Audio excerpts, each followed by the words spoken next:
अब्दुहु व रसूलुहु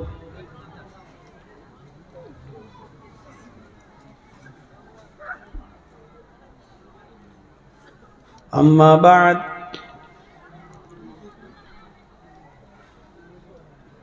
फ़इन्न खैरल हदीस किताबुल्लाह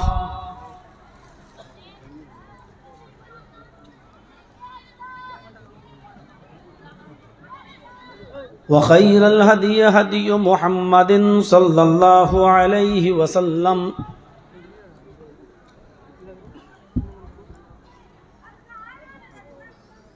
व शर्रिल उमूरि मुहदसातुहा व कुल्लु मुहदसतिन बिदअह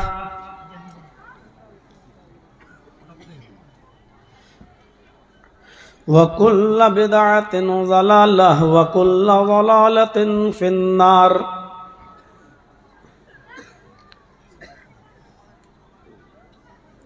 अऊज़ु बिल्लाहि मिनश शैतानिर रजीम। बिस्मिल्लाहिर रहमानिर रहीम।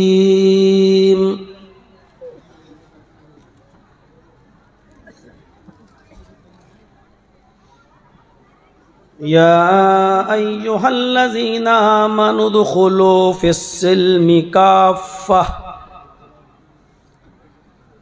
वला तत्तबिउ खुतुवातिश शैतान इन्नहु लकुम अदुव्वुम मुबीन।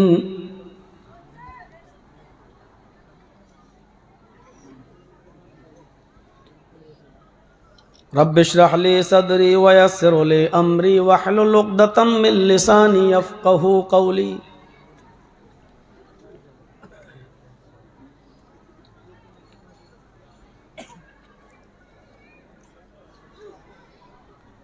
मुअज़्ज़ज़ मुअक्कर उलमाए किराम,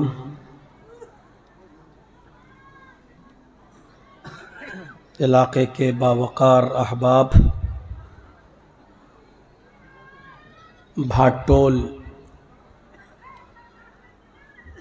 और उसके अतराफ़ व अकनाफ़ क़ुर्ब व जवार से तशरीफ़ लाए हुए मुअज़्ज़ज़ सामईन हज़रात, इस्लामी ख़वातीन माँ और बहनों, नौजवानों, अज़ीज़ बच्चों, 11 बजे तक प्रोग्राम आपने सुना, मुख्तलिफ़ उलमा को सुना, मुख्तलिफ़ अनावीन पर उनकी गुफ्तगू को समाअत फरमाया, मदरसे का ताउन भी किया और अब मुझे भी सुन रहे हैं। और दिनों की बनिस्बत आज कुछ मौसम के अंदर बरूदत और ठंडक कुछ ज़्यादा है। कई दिनों से मौसम बड़ा खुशगवार था। हो सकता है कि मुझे महसूस हो रहा हो, आपको ना हो रहा हो, लेकिन मुझे और दिनों की बनिस्बत आज कुछ ठंड का असर ज़्यादा महसूस हो रहा है। और ठंड की इस रात में आपका अब तक यहाँ जमा रहना आपके ईमान के मजबूत होने की दलील है। इस बात की तरफ आपका बैठना इशारा कर रहा है कि आप कुरान सुनना चाहते हैं, हदीस सुनना चाहते हैं, किताब व सुन्नत को सुनकर उसको आप अपनी अमली ज़िंदगी में अपनाना चाहते हैं। और हम अल्लाह से दुआ करते हैं कि इलाहुल आलमीन जितने उलमा ने खिताब फरमाए हैं और अब मेरा भी हो रहा है, कहने वालों को और सुनने वालों को अमल की तू पूरी पूरी तौफीक अता फरमा। अल्लाह रब्बुल आलमीन ने हम बनी नौ इंसानियत पर इतने एहसानात किए हैं, इतने इनामात किए हैं कि अगर बंदा उन नेमतों को गिनना चाहे, शुमार करना चाहे, तो ये उसके ताकत से बाहर की चीज़ है। अल्लाह रब्बुल आलमीन की इतनी नेमतें हैं कि हम उनको गिन नहीं सकते, और जब गिन नहीं सकते तो जाहिर है कि हर एक नेमत का हम शुक्र अदा कैसे कर सकते हैं। खुद अल्लाह तबारक व तआला ने फरमाया कि इन तउद्दू नेमतल्लाहि ला तुहसूहा, मेरे बंदो अगर तुम मेरी नेमतों को शुमार करना चाहो, मेरी नेमतों को गिनना चाहो, मेरी नेमतों को काउंट करना चाहो, तो तुम नहीं कर सकते, ये तुम्हारे बस में नहीं है। उसने हमें और आपको इंसान बनाया, ये कितनी बड़ी नेमत है। आप ज़रा सड़कों पर फिरने वाले जानवरों को देखो, क्या हमारी तख्लीक उन जानवरों में नहीं हो सकती थी? लेकिन उसने इंसान बनाया, और इंसान बनाने के बाद भी उसने एक और अजीम एहसान कि उसने हमें और आपको मुसलमान बनाया। दुनिया में बहुत से मज़ाहिब आज भी ज़िंदा हैं। यह अलग बात है कि किसी मज़हब के मानने वालों की तादाद 1 करोड़ तक नहीं है पूरी दुनिया में, लेकिन वो अपनी मजहबी शक्ल में ज़िंदा हैं। ये अल्लाह का एक अजीम एहसान है कि उसने हमें और आपको इस्लाम की दौलत से माला माल किया। ये कितना बड़ा इनाम है अल्लाह रब्बुल आलमीन का कि उसने हमें और आपको जनाब मुहम्मदुर रसूलुल्लाह सल्लल्लाहु अलैहि वसल्लम का उम्मती होने का शर्फ बख्शा। हम पूरा कुरान पढ़ जाएं, और आपको दावत देते हैं पूरा कुरान पढ़िए। अल्लाह ने बहुत सी नेमतें उतारी हैं दुनिया में, लेकिन कभी उसने किसी नेमत के उतारने के बाद, हमें वो नेमत देने के बाद एहसान नहीं जताया। सिर्फ एक मौके पर एहसान जताया है अल्लाह ने। ये सूरज जो हमारी मौजूदा ज़मीन से 9 करोड़ 30 लाख मील की बुलंदी पर है, जिसकी रोशनी हमें और आपको मिलती है, जिसकी 1 करोड़ 40 लाख डिग्री सेंटीग्रेड गर्मी हमें और आपको हर वक्त मिलती है। हमारे खेतों और हमारे खलियानों में इसी सूरज की गर्मी से अनाज पकता है। इसी सूरज की गर्मी की हरारत हमारी ज़मीन को भी चाहिए होती है, लेकिन अल्लाह ने इतनी अजीम नेमत दी सूरज, ये नहीं कहा मेरे बंदो मैंने एहसान किया। ये चांद जो हमारी मौजूदा ज़मीन से 2,40,000 मील की बुलंदी पर है, जिसकी बुरूदत और ठंडक हम महसूस करते हैं, लेकिन उसने ये नहीं कहा कि मेरे बंदो मैंने चांद देकर तुम पर बहुत बड़ा एहसान किया। रात दिन सितारे सैयारे सब उसने दिए, लेकिन एहसान नहीं जताया। आसमान से मूसलाधार बारिश, वो भी एक मुतय्यना मिक़दार के अंदर, एक लिमिटेड मिक़दार के अंदर हमारे खेतों को पहुंचती है, और उससे हमारा अनाज, हमारा गल्ला पैदा होता है। उसने ये नहीं कहा कि मेरे बंदों मैंने बारिश बरसाई तो ये बहुत बड़ा एहसान किया। आज से तकरीबन 70-80 साल पहले, जब अंग्रेजों का जमाना था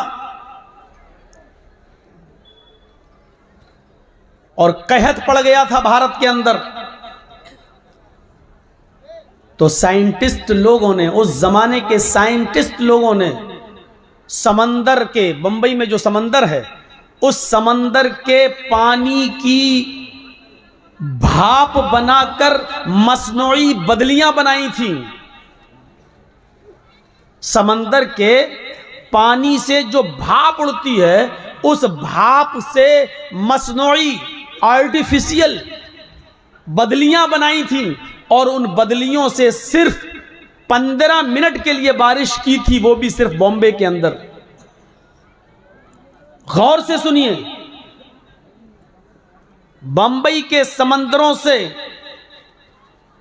उठने वाले पानी की भाप से आर्टिफिशियल बदलियां, मसनूई बदलियां बनाई गई और उन बदलियों से बंबई में पानी बरसाया गया। 15 मिनट सिर्फ पानी बरसाया। इस 15 मिनट के पानी के बरसाने में हिंदुस्तान की 25 साल की कमाई खत्म हो गई। पूरे हिंदुस्तान की 25 साल की, पूरे इंडिया की। पानी सिर्फ बॉम्बे में बरसाया गया, लेकिन पूरे इंडिया के 25 साल की कमाई इसमें बर्बाद हो गई। अब आप अंदाजा लगा सकते हैं कि 10 मिनट और 15 मिनट की बारिश, वो भी सिर्फ बंबई में हो, तो 25 साल पीछे चला जाता है हमारा मुल्क। 25 साल की कमाई बर्बाद हो जाती है। उस अल्लाह की रहमत का, इस अल्लाह की इस नेमत का अंदाजा लगाओ जो पूरे हिंदुस्तान ही में नहीं, पूरी दुनिया में पानी बरसाता है, बारिश देता है, पूरी दुनिया से अनाज और गल्ले को पैदा करता है। ये कितनी बड़ी नेमत है। लेकिन उसने इतनी बड़ी नेमत को नाजिल करते वक्त भी, बारिश को बरसाते वक्त भी ये नहीं कहा कि मैंने तुम्हारे ऊपर बहुत बड़ा एहसान किया। इतनी चीजों को नाजिल करने के बाद भी अल्लाह ने एहसान नहीं जताया। लेकिन जब उसने अपने नबी जनाब मुहम्मदुर रसूलुल्लाह को कुरान देकर इस दुनिया में भेजा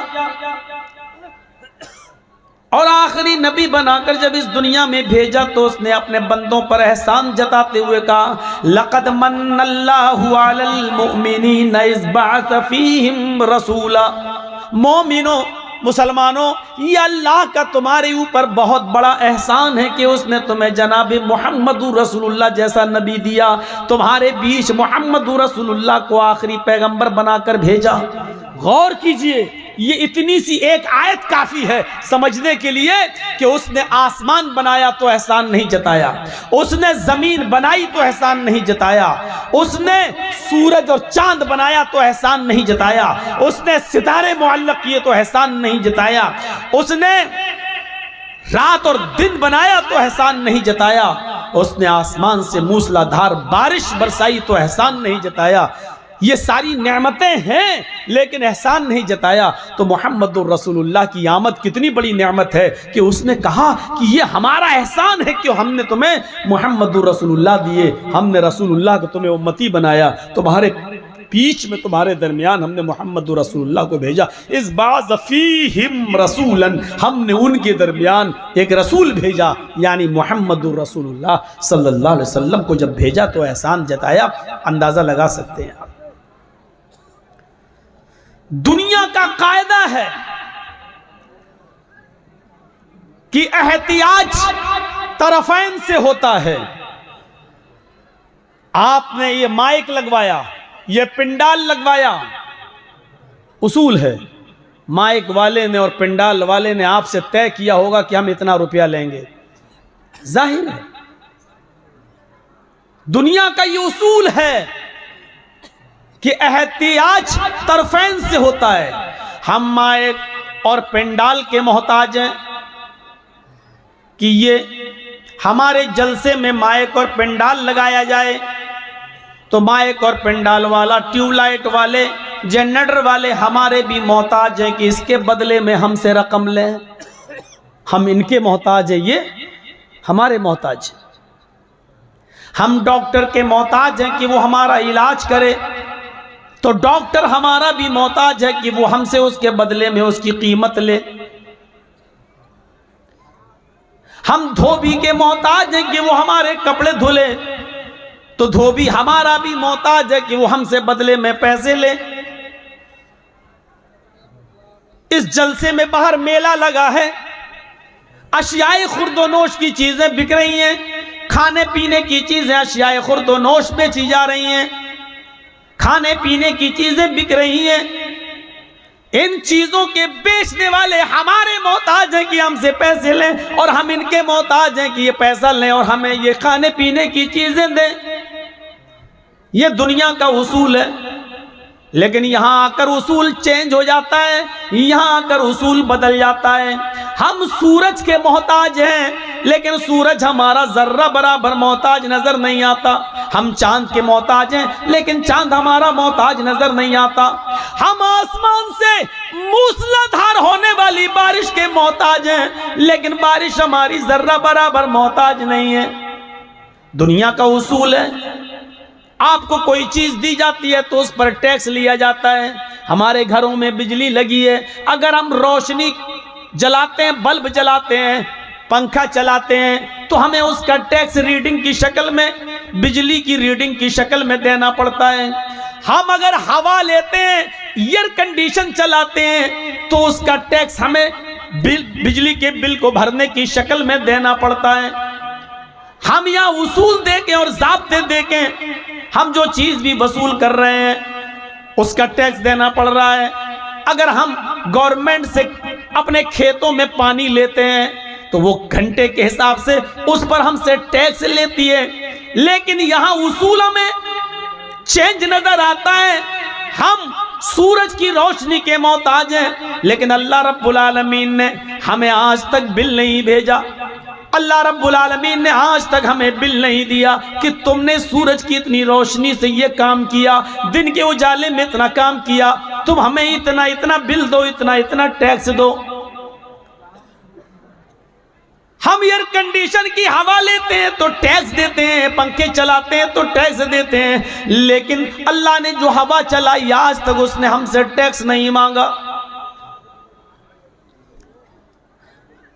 हम गवर्नमेंट को पानी का पैसा देते जो हमारे खेत में देती है घंटे के हिसाब से, लेकिन अल्लाह ने जब बारिश बरसाई तो आज तक उसने टैक्स नहीं मांगा। ओ मेरे बंदे मुझे इस पर टैक्स दे, ओ मेरे बंदे इस पर मुझे टैक्स दे, मुझे ये दे, मुझे वो दे। आज तक उसने टैक्स नहीं मांगा। मांगा तो सिर्फ इतना मांगा, ओ मेरे बंदे मेरी इन तमाम नियामतों के बदले में बस तू इतना कर दे कि वमा खलक़तुल जिन्ना वल इंसा इल्ला लियअबुदून। अपनी तख्लीक का मकसद समझ ले। मेरे घर में चला जा, कच्ची जमीन पर अपना माथा टेक कर अपनी नाक रगड़ दे, ताकि मुझे यकीन हो जाए कि मेरे बंदे ने मेरी गुलामी का तौक अपने गले में डाल दिया और मुझको मालिक मान लिया। मेरे बंदे ने मुझे अपना अहकमुल हाकिमीन मान लिया और मेरे सामने उसने सजदे में सर रखकर अपनी नाक रगड़ दी, अपना माथा पेश कर दिया, यानी उसने अपने आप को जलील बना लिया और मुझे अजीज बना लिया। मेरे बंदे इतना कर दे मेरे लिए। कितना नालायक है वो बंदा, कितना सरकश है वो बंदा, कितना बड़ा बगावत पर उतरा हुआ है वो बंदा, और कितना बड़ा अल्लाह का बागी है वो बंदा जो अजान की आवाज सुनकर भी होटलों में बैठकर मैच देखता है। कितना बड़ा शैतान हुआ वो बंदा जो अजान की आवाज सुनने के बाद कैरम बोर्ड खेल रहा है।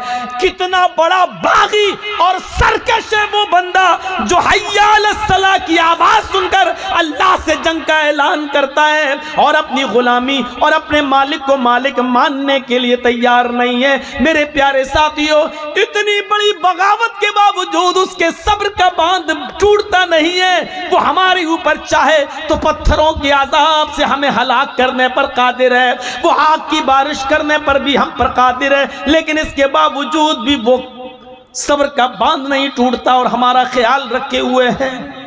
अंदाजा लगाइए आप और सोचिए कि हम कितनी बड़ी बगावत पर उतरे हुए हैं। और इसके बावजूद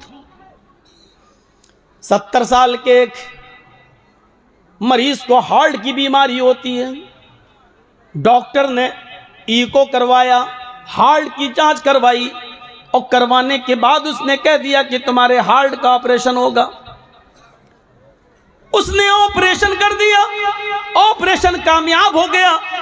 जब एक डॉक्टर उस 70 साल के बुजुर्ग के पास जाता है तो उसको 8 लाख रुपए का बिल पकड़ा देता है, लीजिए आपके हार्ट के ऑपरेशन में यह खर्चा आया है।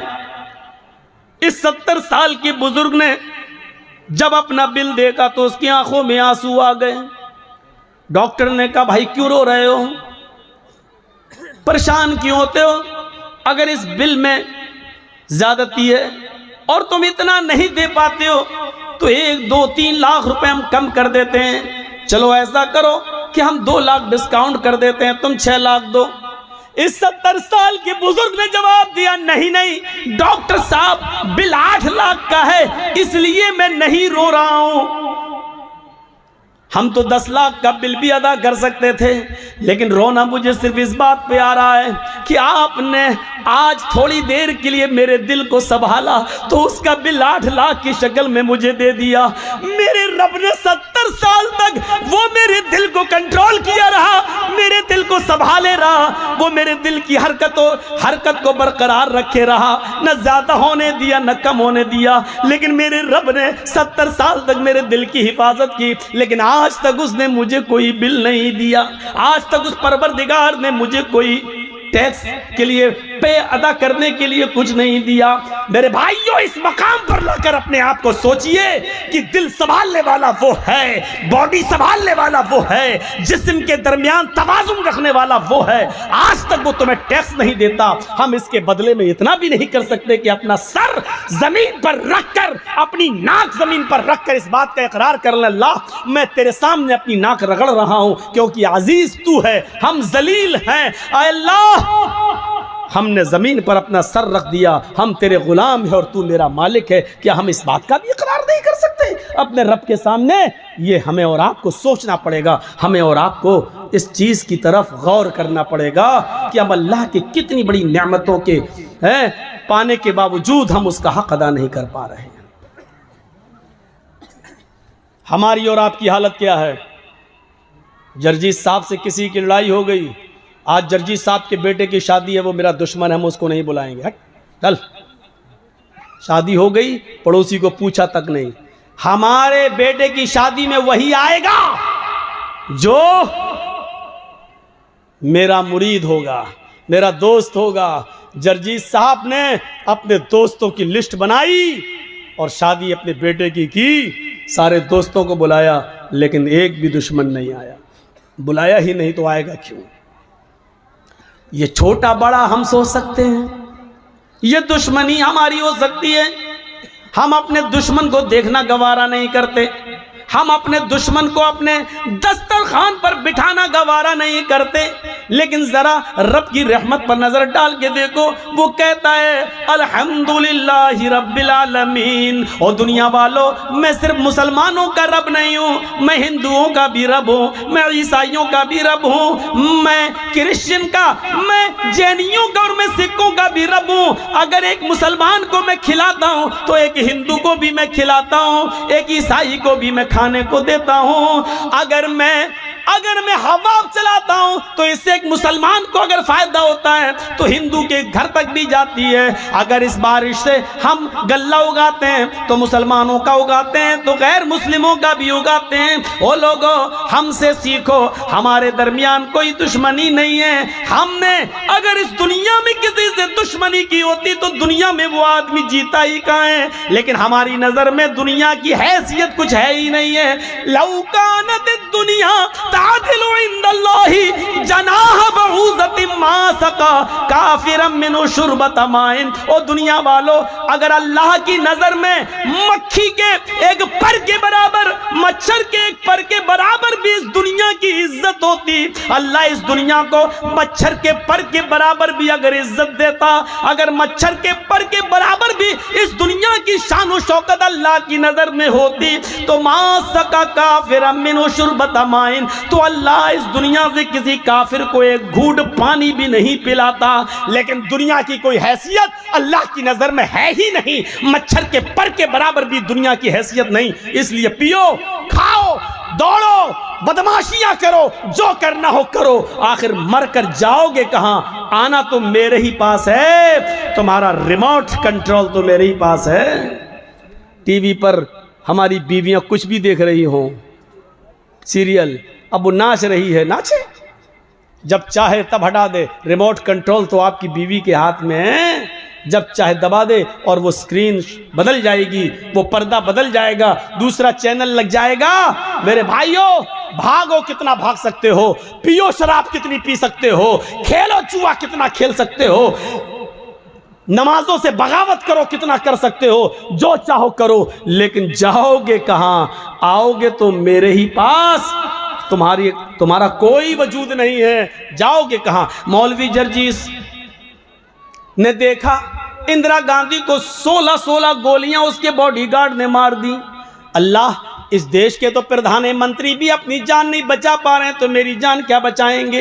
इंडिया में तो मौतें आ रही हैं। जर्जीस भाग कर इंडिया छोड़कर पाकिस्तान की सरजमीन पर गया और पाकिस्तान की धरती ने पूछा, जर्जीस तुम यहाँ क्यों आए हो, इंडिया छोड़ के क्यों आए हो? मैंने कहा वहाँ राष्ट्रपति मरते हैं, प्रधानमंत्री मरते हैं, वहाँ मौतें हो रही हैं, इसलिए मैं आया हूँ, ये मुसलमानों का मुल्क है।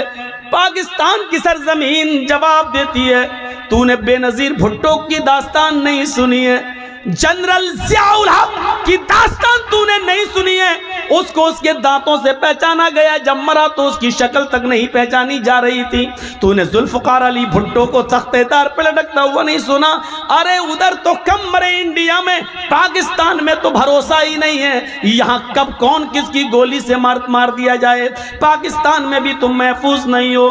जर्जीस इराक की सरजमीन पर गया, इराक की धरती ने कहा अगर यहाँ जिंदगी किसी को मिल सकती थी तो सद्दाम जैसे आदमी को मिल सकती थी, इसलिए कि अमेरिका की आंखों में आंखें डालकर उसी ने जुर्रत की है, उसी ने बहादुरी दिखाई है। लेकिन मौत ने उसको भी अपने शिकंजे में ले लिया। जब पकड़ा गया तो बंकरों के अंदर पाया गया, दाढ़ी बढ़ चुकी थी, मूछें बढ़ चुकी थी, शक्ल से पहचान में नहीं आ रहा था। इराक ने कहा तुम सऊदीया चले जाओ, वहां तुम्हारी जान बच जाएगी। जर्जीस इराक की सरजमीन से भागकर सऊदीया की सरजमीन पर आता है। सऊदीया की सरजमीन में रियाज में उतरता है। रियाज ने पूछा क्यों आए हो? जवाब दिया इसलिए कि इंडिया में मरते हैं, पाकिस्तान में मरते हैं, इराक में मरते हैं, ईरान में मरते हैं, यहां हम इसलिए आए कि मेरी जान बच जाए। रियाज की सरजमीन ने कहा यहां पर भी जान नहीं बचेगी, इसलिए कि देखो शाह फैसल को उसके भतीजे ही ने मर्डर कर दिया, उसके भतीजे ने मार डाला, बाद में उसको भी कत्ल किया गया। हाँ, यहां पर भी बादशाहों का मर्डर हुआ, कत्ल हुआ।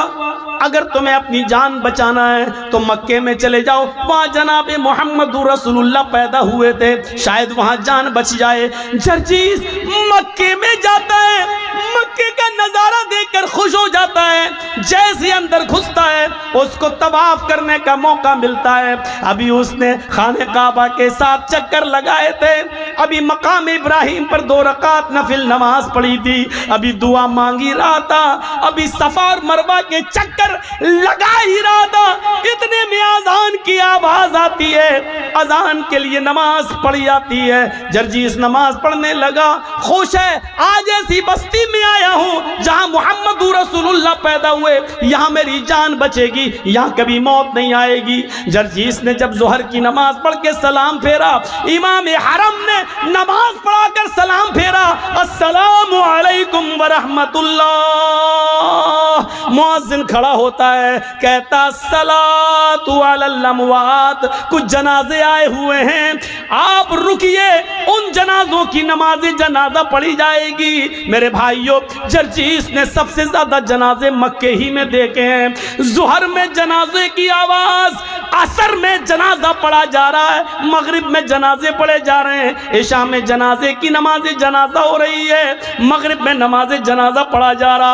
अल्लाह, इतनी मौतें तो हमने इंडिया और पाकिस्तान में भी नहीं देखी, यहाँ तो सबसे ज्यादा हर नमाज में 5-6 जनाजे आ रहे हैं। लोगों ने कहा तुम्हें अपनी जान बचाना तो मदीने चले जाओ।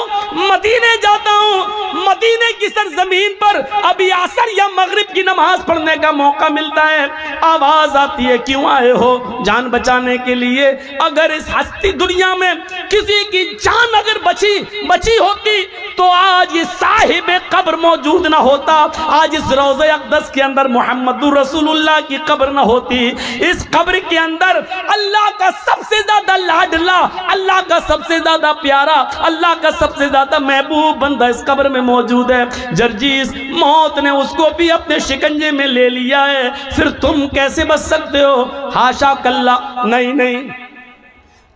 कुछ लोग कुरान पढ़ रहे थे, लोगों से पूछा मैंने ये क्या पढ़ रहे हैं? लोगों ने जवाब दिया ये कुरान पढ़ रहे हैं। मैंने पूछा ये कुरान क्या है? जवाब मिला ये अल्लाह की आखिरी किताब है, कयामत तक के तमाम मसाइल का हल इस किताब के अंदर मौजूद है। मौलवी जर्जीस मुस्कुराया, जब कयामत तक सारे मसाइल का हल मौजूद है तो मौत का मसला भी हल होगा।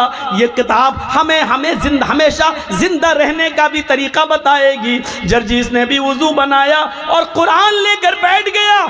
नीयत तो ये थी कि जिंदगी भर जिंदा रहें, कभी मौत ना आए, कुरान में ऐसी आयत मिल जाए। लेकिन जर्जीस जब कुरान पढ़ रहा था तो कुरान ने भी डंके की चोट पर ऐलान करके कह दिया, ऐनमा तकूनू युदरिकुमुल मौत वलौ कुंतुम फी बुरूज मुशय्यदा। नहीं नहीं जर्जीस, मौत से बचने का कोई रास्ता कुरान में भी नहीं है। तुम जहां भी हो, जिस जगह भी रहो, मौत तुम्हें उधर आ जाएगी, पकड़ के रहेगी। चाहे पहाड़ों की कोह में चले जाओ, समंदर की तारीकियों में चले जाओ, आसमान की बुलंदियों पर कमंद डाल दो, चांद पे रहने लगो या सूरज तक पहुंच जाओ, कहकशाओं तक पहुंच जाओ, अंतरिक्ष तक पहुंच जाओ, कहीं भी चले जाओ, जहां तुम जा रहे हो मौत तुम्हारे पीछे पीछे जा रही है। कुल इन्नल मौतल्लज़ी तफिर्रून मिन्हु फइन्नहु मुलाक़ीकुम। तुम जिस मौत से भाग रहे हो भाग नहीं सकते।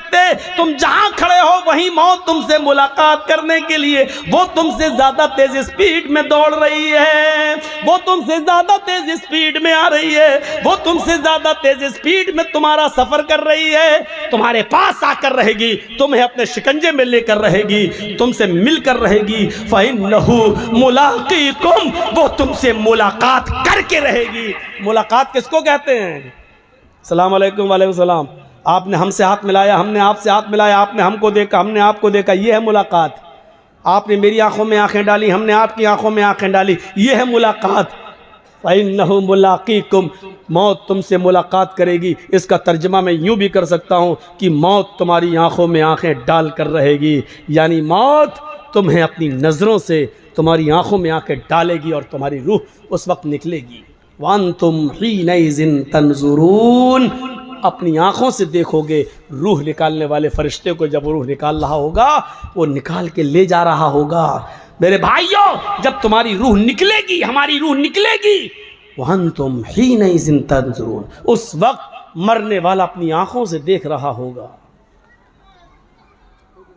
बड़ा अजीब मसला होता है जब रूह निकलती है। रूह सबसे पहले पैरों के तलवे से निकलती है नीचे।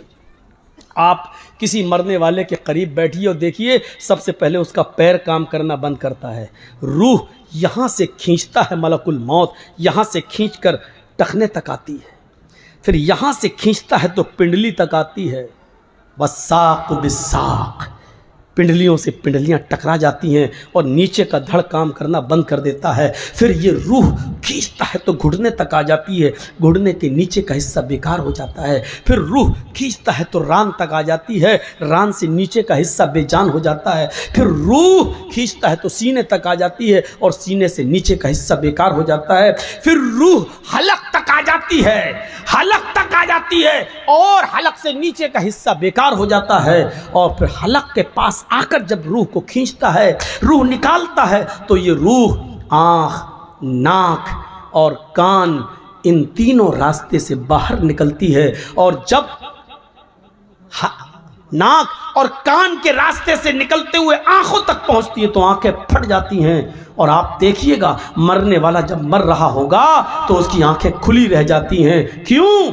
कुरान कहता है इसलिए खुली रह जाती हैं कि वह अंतुम हीनइज़िन तंज़ुरून, उस वक्त वो रूह निकालने वाले मलकुल मौत को अपनी आंखों से देख रहा होता है। और ये देख रहा होता है कि मेरी रूह को लेने वाले रहमत के फरिश्ते आसमान से आए हैं या अज़ाब के फरिश्ते आसमान से आए हैं, मेरी रूह को जन्नत के फरिश्ते ले रहे हैं या मलकुल मौत के हाथों से मेरी रूह को जहन्नम के फरिश्ते ले रहे हैं। वो इसी दुनिया में देख लेता है कि मेरी रूह को लेने के लिए जहन्नम के फरिश्ते आए हैं या जन्नत के फरिश्ते। बहुत आसान है। हम लोगों में से कितनों के माँ बाप इस दुनिया में नहीं होंगे, कितनों की माँ इस दुनिया में नहीं होगी, कितनों के माँ बाप इस दुनिया में नहीं होंगे। ज़रा सोचिए, वो इस दौर से गुज़र चुके हैं, अब वो दौर हमारा भी आने वाला है, आपका आने वाला है, हमें भी उस दौर से गुज़रना है। हमने इस मौत के बाद के लिए क्या तैयारी कर रखी है? हमें इस चीज़ का एहसास अपने अंदर पैदा करना है। बहुत खुश और मगन हो चुके हम लोग, बहुत। ये जो आवाज़ें आ रही हैं, चाहे औरतों के पंडाल से आ रही हो, चाहे बाजार से आ रही हो, यहाँ जलसा हो रहा है, कुरान पढ़ा जा रहा है, हदीस पढ़ी जा रही है, ये याद रखिएगा, ये आवाज़ें आपकी हवा में नहीं घूम रही हैं। आपने सुबह से लेकर शाम तक, अभी जब सोने जाएं बिस्तर पर, तो सोचिएगा कितनी गालियां दी हैं और कितना आपकी ज़बान से सुभान अल्लाह और अल्हम्दुलिल्लाह निकला है, उसका हिसाब लीजिएगा। आप अभी तक अपनी पूरी ज़िंदगी का नहीं ले पाएंगे, लेकिन आज का हिसाब लीजिएगा। आज सुबह से शाम तक कितनी गालियां दी हैं, कितनों को धोखा दिया है, कितनों को नाजायज़ सताया है, कितनों पर जुल्म किया है और कितनों के साथ अच्छा सलूक किया है। आपने जो कुछ भी किया है वो इस हवा में घूम नहीं रहा है, बल्कि उसको फरिश्ते रिकॉर्ड किए हुए हैं। अच्छा क्या तो दाएं हाथ के फरिश्तों ने रिकॉर्ड कर रखा है, बुरा आपकी जबान से निकला तो उसको बाएं हाथ के फरिश्तों ने रिकॉर्ड कर लिया है। वो इस हवा में है नहीं। ये मत सोचिएगा कि उस हवा में घुल गया और मिल गया और चला गया, नहीं, वो रिकॉर्ड है, वो रिकॉर्ड है। और क़यामत के दिन अल्लाह उस रिकॉर्ड को हमारे सामने पेश कर देगा। फमन यअमल मिस्क़ाल ज़र्रतिन खैरन यरा वमन यअमल मिस्क़ाल ज़र्रतिन शर्रन यरा। ज़र्रा बराबर नेकी की होगी तो उसको भी तुम अपने नामे आमाल में देख लोगे, ज़र्रा बराबर बुराई की होगी तो उसको भी तुम अपने नामे आमाल में देख लोगे। इस चीज का एहसास हमारे और आपके अंदर आना चाहिए। जहन्नम का सबसे हल्का अजाब उस आदमी को दिया जाएगा जिसके पैरों के तलवे के नीचे आग की दो चिंगारियां होंगी। इन्ना अहवना अहलिन नारी अज़ाबन यौमल क़ियामती लरजुलुन युज़अु फ़ी अख़मसी क़दमैहि जमरतान। नोट करिए, इन्ना अहवना अहलिन नार, सबसे हल्का अजाब उस आदमी को होगा, यानी दुनिया में जिसने सबसे कम गुनाह किए होंगे, और उसको जहन्नम में सबसे हल्का अजाब दिया जाएगा। भैया स्टेज पर चलना बंद कर दीजिए आप लोग, ये हिल रहा है, मुझे लग रहा है कि गिर जाएगा, बंद करिए आप और उसूल बदलिए। जिसको चाहे स्टेज पे बिठा दिया, पैंट शर्ट आई टाई और खैनी वाले सब स्टेज पे बैठे हुए हैं, बन गए सब मोदी के बाप, स्टेज पे बैठ गए, बहुत इज्जत हो गई, और यहां बैठ के धम धम धम धम धम धम और कर रहे हैं।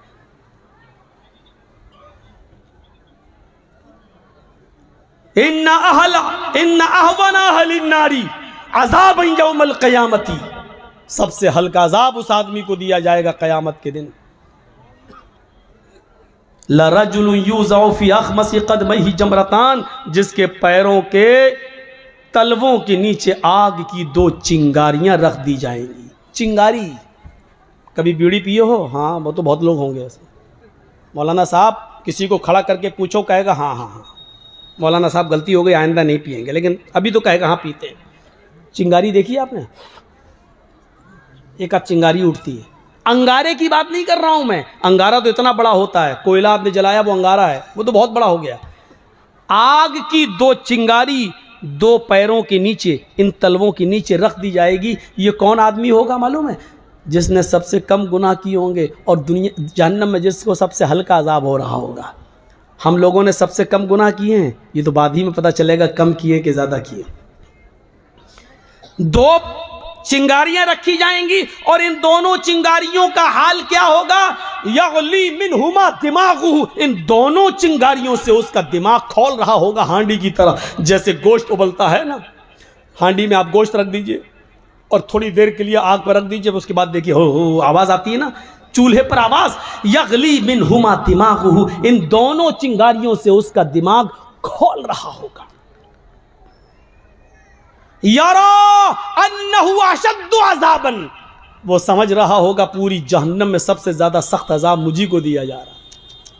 दो चिंगारियों की वजह से वो क्या समझेगा कि मुझे सबसे ज्यादा सख्त अजाब दिया जा रहा, हालांकि उसको सबसे हल्का अजाब हो रहा होगा, लेकिन वो ये समझेगा कि पूरी जहन्नम में सबसे ज्यादा सख्त अजाब मुझे दिया जा रहा है, सबसे ज्यादा सख्त अजाब। ये तो सबसे हल्का अजाब हो गया। अब अल्लाह जाने सबसे हल्का अजाब किसको मिले, कौन हो जिसने सबसे कम गुनाह किए। ये तो सबसे हल्का अजाब हो गया, लेकिन सबसे ज्यादा सख्त अजाब किसको दिया जाएगा, वहां नाम आए हैं। सबसे ज्यादा सख्त अजाब किसको दिया जाएगा, वहां अल्लाह के नबी ने नाम लिए हैं। इन्ना अशद्द अज़ाबन यौमल क़यामती अल मुसव्विरून, आखिरत के अंदर सबसे ज्यादा सख्त अजाब, सबसे ज्यादा हार्ड अजाब उसको दिया जाएगा जो दुनिया में तस्वीरें बनाया करता है, जो दुनिया में तस्वीरें लिया करता है। खुलकर क्यों ना कह दूं, जो अपने मोबाइलों में सेल्फी लेता है, फोटो खींचता है, किसी मौलवी के साथ वो सेल्फी लेकर फख्र करता है, अपनी दुकान में मौलाना को बिठा के सेल्फी लेकर उसके प्रचार करता है। इन्ना अशद्द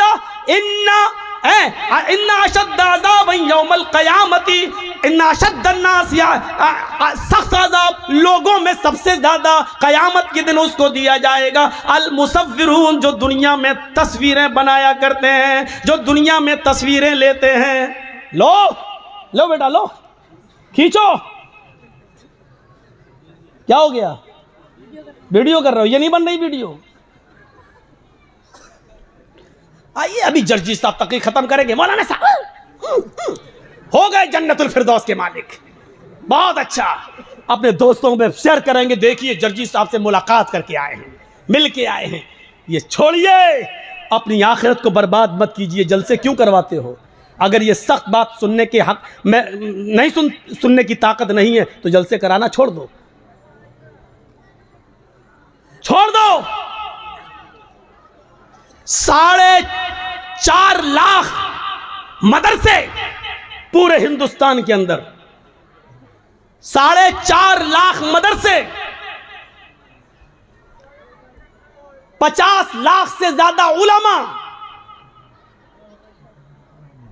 20 करोड़ से ज्यादा मुसलमान। कभी मुहासिबा किया है, कभी हिसाब लिया है? 4 लाख से ज्यादा मदरसे, 50 लाख से ज्यादा मौलाना, और नमाजियों का परसेंटेज सिर्फ 2%।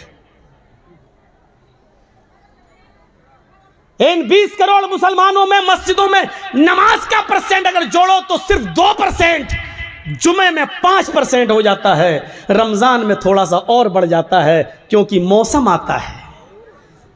मौसम है ना, आम का मौसम आया तो आम, मौसम गया तो आम, पता नहीं चलता है। ऐसे ही मौसमी मुसलमानों को आप जानते हो कौन है? जो रमजान के मौसम में नमाज पढ़ते हैं, मौसम गया तो आम और फ्रूट की तरह ये भी बेचारे मस्जिदों से गायब हो जाते हैं। कभी मुहासिबा करा? गुस्सा आ रहा ना, आना चाहिए। गुस्सा जिंदों को आता है, मुर्दों को नहीं आता। आना चाहिए। इस बात पर नहीं आना चाहिए कि एनआरसी लागू होगी, क्या होगा। इस बात पे गुस्सा नहीं आना चाहिए कि एक आदमी इस्लाम छोड़कर दूसरे मजहब में चला गया, नहीं आना चाहिए। उस पर तो अल्लाह का शुक्र अदा करना चाहिए कि बारे इलाह तूने इस्लाम को ऐसे गंदे लोगों से महफूज कर लिया है। उस पर गुस्सा आने की जरूरत नहीं। कुरान से 26 आयतें बदलने चला था, अल्लाह ने दिखा दिया जो कुरान को बदलने की कोशिश करेगा अल्लाह उसको इसी तरीके से बदलेगा। दुनिया में इससे बड़ा मौजिज़ा और क्या हो सकता है? हिंदुस्तान में जो हुआ है, चला था कुरान बदलने, अल्लाह ने उसी को बदल दिया। ले, यह है तेरा अंजाम। तो इस पर गुस्सा नहीं आना चाहिए। मैं तो उस अल्लाह का शुक्र अदा करता हूं कि बारे इलाह बहुत अच्छा हुआ है, बहुत अच्छा हुआ है पहले मुस्लिम बनकर जब इस्लाम के खिलाफ बोलता था तो तकलीफ होती थी, अब गैर मुस्लिम बनकर बोलेगा तो कोई तकलीफ नहीं होगी, इसलिए कि इस्लाम को तो 1400 साल से बराबर दुश्मन गैरों ने नुकसान पहुंचाने की कोशिश की लेकिन नहीं पहुंचा पाए। तो अब ये क्या कर लेगा, न 3 में न 13 में क्या कर लेगा, कोई हैसियत नहीं है। गुस्सा इस बात पर नहीं आना चाहिए, गुस्सा इस बात पर आना चाहिए कि आपने हिसाब क्या लिया है, हिसाब क्या दिया है। हिसाब जिंदों से लिया जाता है, मुर्दों से नहीं। आप मदरसे का कमेटी है, हिसाब लीजिए, हम जो चंदा देते हैं बताइए कहां खर्च करते हो, कहां लगाते हो, बच्चों पर कितना खर्च होता है, ये हिसाब लेने की जिम्मेदारी आप देते हैं तो आप लीजिए इसका हिसाब। मदरसे वालों को हिसाब देने में शिकायत नहीं होनी चाहिए। तुम कौन होते हो हिसाब लेने वाले? हजरत उमर फारूक जब अमीरुल मोमिनीन बनाए गए और मिंबर पे खड़े होकर खुतबा देने लगे, जैसे उन्होंने अल्हम्दुलिल्लाह कहा, एक नौजवान मजमे में खड़ा हो गया, कहने लगा उमर खुतबा नहीं देने दूंगा। कहा क्यों? पहले ये बताओ, आज नया कुर्ता पहनकर आए हो, ये नई कमीज पहन के आए हो, ये नई कमीज तुम्हें कहां से मिली है? तुम्हारी तनख्वाह तो बैतुल माल से इतनी नहीं है कि उसमें तुम नया कपड़ा सिला सको। आज ये नई चादर तुम्हारे जिस्म पर मैं देख रहा हूं, ये कुर्ता, ये कमीज तुम्हारे पास कहां से आया? हजरत उमर जवाब देते हैं कि इसका जवाब मैं नहीं दूंगा, मेरा बेटा देगा। आए मेरे बेटे उठो और जवाब दो कि ये नई कमीज, नया कुर्ता कहां से आया? बेटा उठता है और जवाब देता है, आए लोगों सुनो, बैतुल माल में बहुत सी चादरें आई हुई थी और उन चादरों में सबको मुसलमानों में बंटना था। तो वो चादरें जब बटी तो सबको एक एक चादर मिली, मेरे बाप को भी उसमें एक चादर मिली, सबको एक एक चादर दी गई, मेरे बाप को भी एक चादर मिली। उसी चादर की इन्होंने कमीज बना ली। हजरत उमर ने कहा, नौजवान क्या अब मैं खुतबा दे सकता हूं? तुमने मेरी सफाई मेरे बेटे की तरफ से सुन ली, अब जवाब दे, अब मैं खुतबा शुरू करूं? कहा नहीं। कहा क्यों? कहा अब तो मैं और उलझ गया हूं। कहा एक एक चादर सबको मिली, मुझे भी तो मिली थी। मैं दर्जी के पास गया, उस एक चादर में मेरी कमीज नहीं बनी।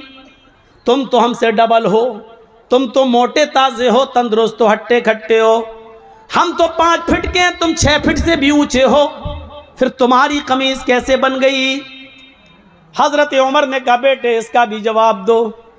हजरत उमर का बेटा कहता है, लोगों और आए हिसाब लेने वाले तू भी सुन, मेरे बाप को एक चादर मिली थी, मुझे भी तो एक चादर मिली थी, सबको एक एक चादर दी गई, उसमें मेरा भी हक था, मुझे भी एक चादर दी गई।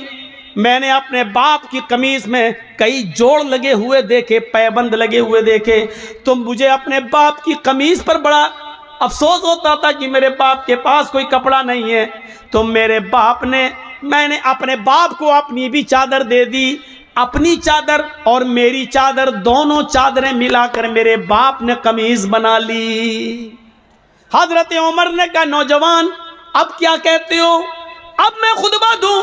वो नौजवान बैठ गया, अमीरुल मोमिनीन अब आप खुतबा दीजिए।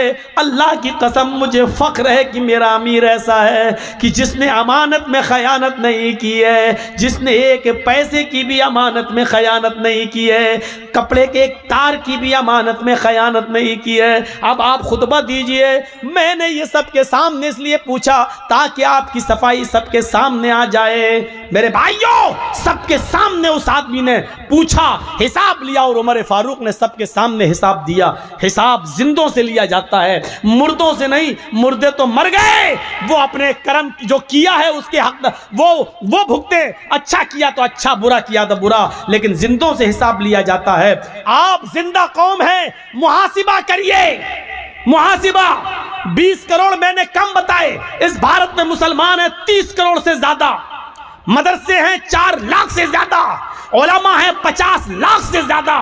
लेकिन इतने मदरसे होने के बाद, इतने आलिम होने के बाद, इतने मुसलमान होने के बाद मस्जिदों में इन मुसलमानों के नमाज पढ़ने का परसेंट है सिर्फ 2%। मेरे भाइयों, ये 98% मुसलमान क्या कर रहा है, ये 98% मुसलमान क्या कर रहा है? कभी आपने मुहासिबा किया? कभी आप जो समाज और सोसाइटी के अंदर पंचायतें बिठा लेते हो, जो जुल्म करते हो, भरे मजमे में कहता हूं, अगर मेरी बात गलत हो तो बताओ, आज ऐसा होता है कि नहीं होता है कि एक लड़की बाकायदा पंचायत में कहती है कि इस लड़के के साथ मैं 1 साल से रह रही हूं, 2 साल से मेरा इसके साथ ताल्लुक है, अब ये शादी नहीं कर रहा है मेरे साथ, लिहाजा शादी करवाइए। और वो लड़का शादी से जब मना करता है तो पंचायत पंच लोग बैठकर फैसला करते हैं कि तुम रहते थे कि हाँ ये भी राजी थी, मैं भी, मैंने ऐसा ऐसा किया, तो क्या हुआ? अब पंचायत फैसला क्या करती है? 5 लाख रुपया तुम दो, या तो शादी करो, और शादी नहीं कर रहे हो तो लड़के से 5 लाख, 2 लाख, 1 लाख रुपया लेकर लड़की को दिया जाता है कि जाओ तुम अपना घर बसा लो। बताओ ऐसा होता है कि नहीं होता है? और ये पंचायत में ये फैसले किए जाते हैं कि नहीं किए जाते हैं? ऐसा भी होता है, लड़का किसी लड़की को लेके भाग गया, समाज सोसाइटी में बुराई हुई, बुलाया गया, लड़का लड़की को लेके आ गया, पंचायत बैठती है और पंचायत में ये लड़की का बाप रोता है, अब मेरी लड़की कहीं मुंह दिखाने के लायक नहीं रही। पंचायत बैठती है और पंच फैसला करते हैं कि तुम इस लड़की से शादी करोगे? साहब शादी नहीं करेंगे, मेरे घर वाले तैयार नहीं, लाइए 2 लाख रुपया दो, और लड़की को दे दिया जाता है। मैं पूछना चाहता हूं कि लड़की अपनी मर्जी से जब भागी है, लड़का भी अपनी मर्जी से भागा है, पंचायत बैठी है, सजा लड़के को ही क्यों मिल रही है? उससे 2 लाख रुपया लेकर फिर उसी लड़की को क्यों दिया जा रहा है? जब गलती दोनों की थी तो सजा दोनों को क्यों नहीं मिल रही है? एक तरफा सजा का क्या तमाशा है? ये मुझे बताइए, ये आपकी सजा क्या शरई सजा है? क्या कुरान और हदीस के मुताबिक सजा है? जबकि कुरान ये कहता है कि जिना के मामले में लड़की ज्यादा गलत होती है, लड़का कम, लड़की की तरफ से ज्यादती होती है और लड़के की तरफ से कम, क्योंकि कुरान ने कहा है अज़्ज़ानियतु वज़्ज़ानी फजलिदू कुल्ला वाहिदतिन मिनहुमा, जिना करने वाली लड़की और जिना करने वाला लड़का, इन दोनों को 100-100 कोड़े मारो। अल्लाह ने पहले लड़की कहा है, बाद में लड़का कहा है, क्योंकि जिना की शुरुआत और जिना की हिम्मत और जिना के लिए उकसाना लड़की की तरफ से पहले होता है। लड़का ठीक है भगा रहा था, लेकिन लड़की अगर भागने का इशारा न करती तो कभी जिंदगी के अंदर लड़का उस लड़की को भगा नहीं सकता था। मेरे भाइयों, फिर लड़की को सजा न दी जाए और पैसा लेकर जुर्माना लड़की को दे दिया जाए। शर्म आनी चाहिए ऐसे पंचों को, और शर्म आनी चाहिए ऐसी पंचायत को जो बिल्कुल दोगला, नालायक और अखलाक से गिरा हुआ फैसला करते हैं। तुम्हें कयामत के दिन अल्लाह के यहां इसका जवाब देना होगा। भाग रही लड़की, साहब मुंह काला हो गया है, क्यों भागी? साहब चली गई, इसका मतलब बाप की गलती थी। क्यों दिया था तूने अपनी लड़की को एंड्रॉयड मोबाइल? क्यों चलाती थी व्हाट्सएप? क्यों चलाती थी मैसेंजर? क्यों चलाती थी फेसबुक? मोबाइल तो तूने लाकर दिया है ना, या चोरी छिपे लड़की मोबाइल चला रही हो, घर में लड़की की अम्मा तक को पता ना हो? सब मिली हुई होती हैं, अम्मा भी बिटिया से मिली होती है।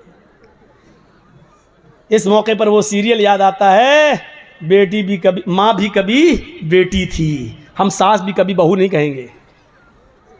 आज बेटी बेटी जो कर रही है, माँ जानती है कि बेटी क्या कर रही है, क्यों? माँ भी कभी किसी की बेटी थी। सर्दियों के लिए तो लड़कियां दुआ मांगती है, अल्लाह जल्दी सर्दियां आए। क्यों मालूम है क्यों? क्योंकि गर्मियों में मोबाइल नहीं चला पाती हैं, सर्दियों में कंबल डाला, अंदर अंदर चल रहे हैं, अंदर सर्दियों की दुआएं मांगी जाती हैं। ऐसी लड़कियां भागेंगी नहीं तो और क्या होगा? अभी तुम सोच रहे हो कि मौलाना क्या करें? अभी कुछ दिन देखिए, अभी अगर अब फिर ये बदलती है 2024 में, अगर यही रवैया रहा तो अभी आप देखिए, अभी तो मुस्लिम लड़कियों का मुस्लिमों के साथ मामला है, अभी आप देखिएगा। अभी तो सिर्फ एक आदमी बदला है, उधर जाकर धर्म चेंज किया है। अभी तो आप और हमारी बेटियां जाएंगी और धर्म चेंज करेंगी, दूल्हा बदलेंगी। कोर्टों में एप्लीकेशनें पड़ी हुई हैं कि मैं फलां लड़के से शादी करना चाहती हूँ, मुझे डर है कि मेरा बाप रोड़ा अटकाएगा, मेरा बाप रोड़ा अटकाएगा। 3 लाख मुस्लिम लड़कियों की एप्लीकेशनें आज कोर्ट के अंदर पेंडिंग में हैं कि मेरे लिए शादी का सरकारी बंदोबस्त किया जाए। 3 लाख मुस्लिम लड़कियां गैर मुस्लिमों के साथ निकाह करने के लिए तैयार हैं। सुनना पड़ेगा तुम्हें ये सब कुछ, तुम्हें क्या तुम्हारे बाप को भी सुनना पड़ेगा। दे दो मोबाइल हाथ में। कॉलेज और यूनिवर्सिटियों का मामला यह है कि मुस्लिम लड़कियों के लिए स्कीमें निकाली जाएंगी। इतनी लड़कियां मुसलमान, और क्या कहा जाएगा, मुस्लिम लड़कियां पढ़ने में बहुत पीछे हैं, लिहाजा मुस्लिम लड़कियों के लिए फला कॉलेज में इतनी सीटें खाली हैं, फला डिपार्टमेंट में इतनी सीटें खाली हैं। लड़कों को नौकरी नहीं दी जाएगी, लड़कों को MBBS में जगह नहीं मिलेगी, लड़कों के लिए वैकेंसी नहीं निकलेगी, लड़कियों के लिए निकलेगी। और वहां प्लानिंग है, प्लानिंग।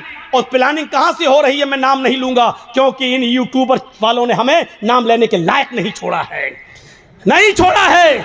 इन कमीनों ने मुझे कहीं का नहीं छोड़ा है। मना करने के बावजूद आज फिर दिया है, आज फिर दिया है इन्होंने। आज तो हद ही कर दी। आज तो वो खतने के लिए वो हिस्सा भी बना के डाल दिया है। कयामत के दिन मैं तुम्हारा गरीबान पकड़ूंगा।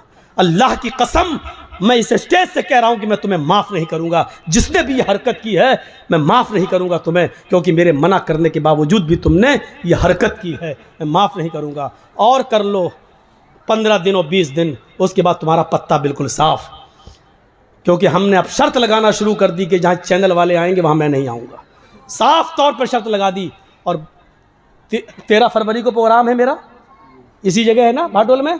मैं उसके लिए आज ही कह के जा रहा हूं, अगर एक भी यूट्यूबर वाला आया तो मेरे बात फिर सुन लीजिए, मैं एक भी नहीं आऊं, मैं नहीं आऊंगा।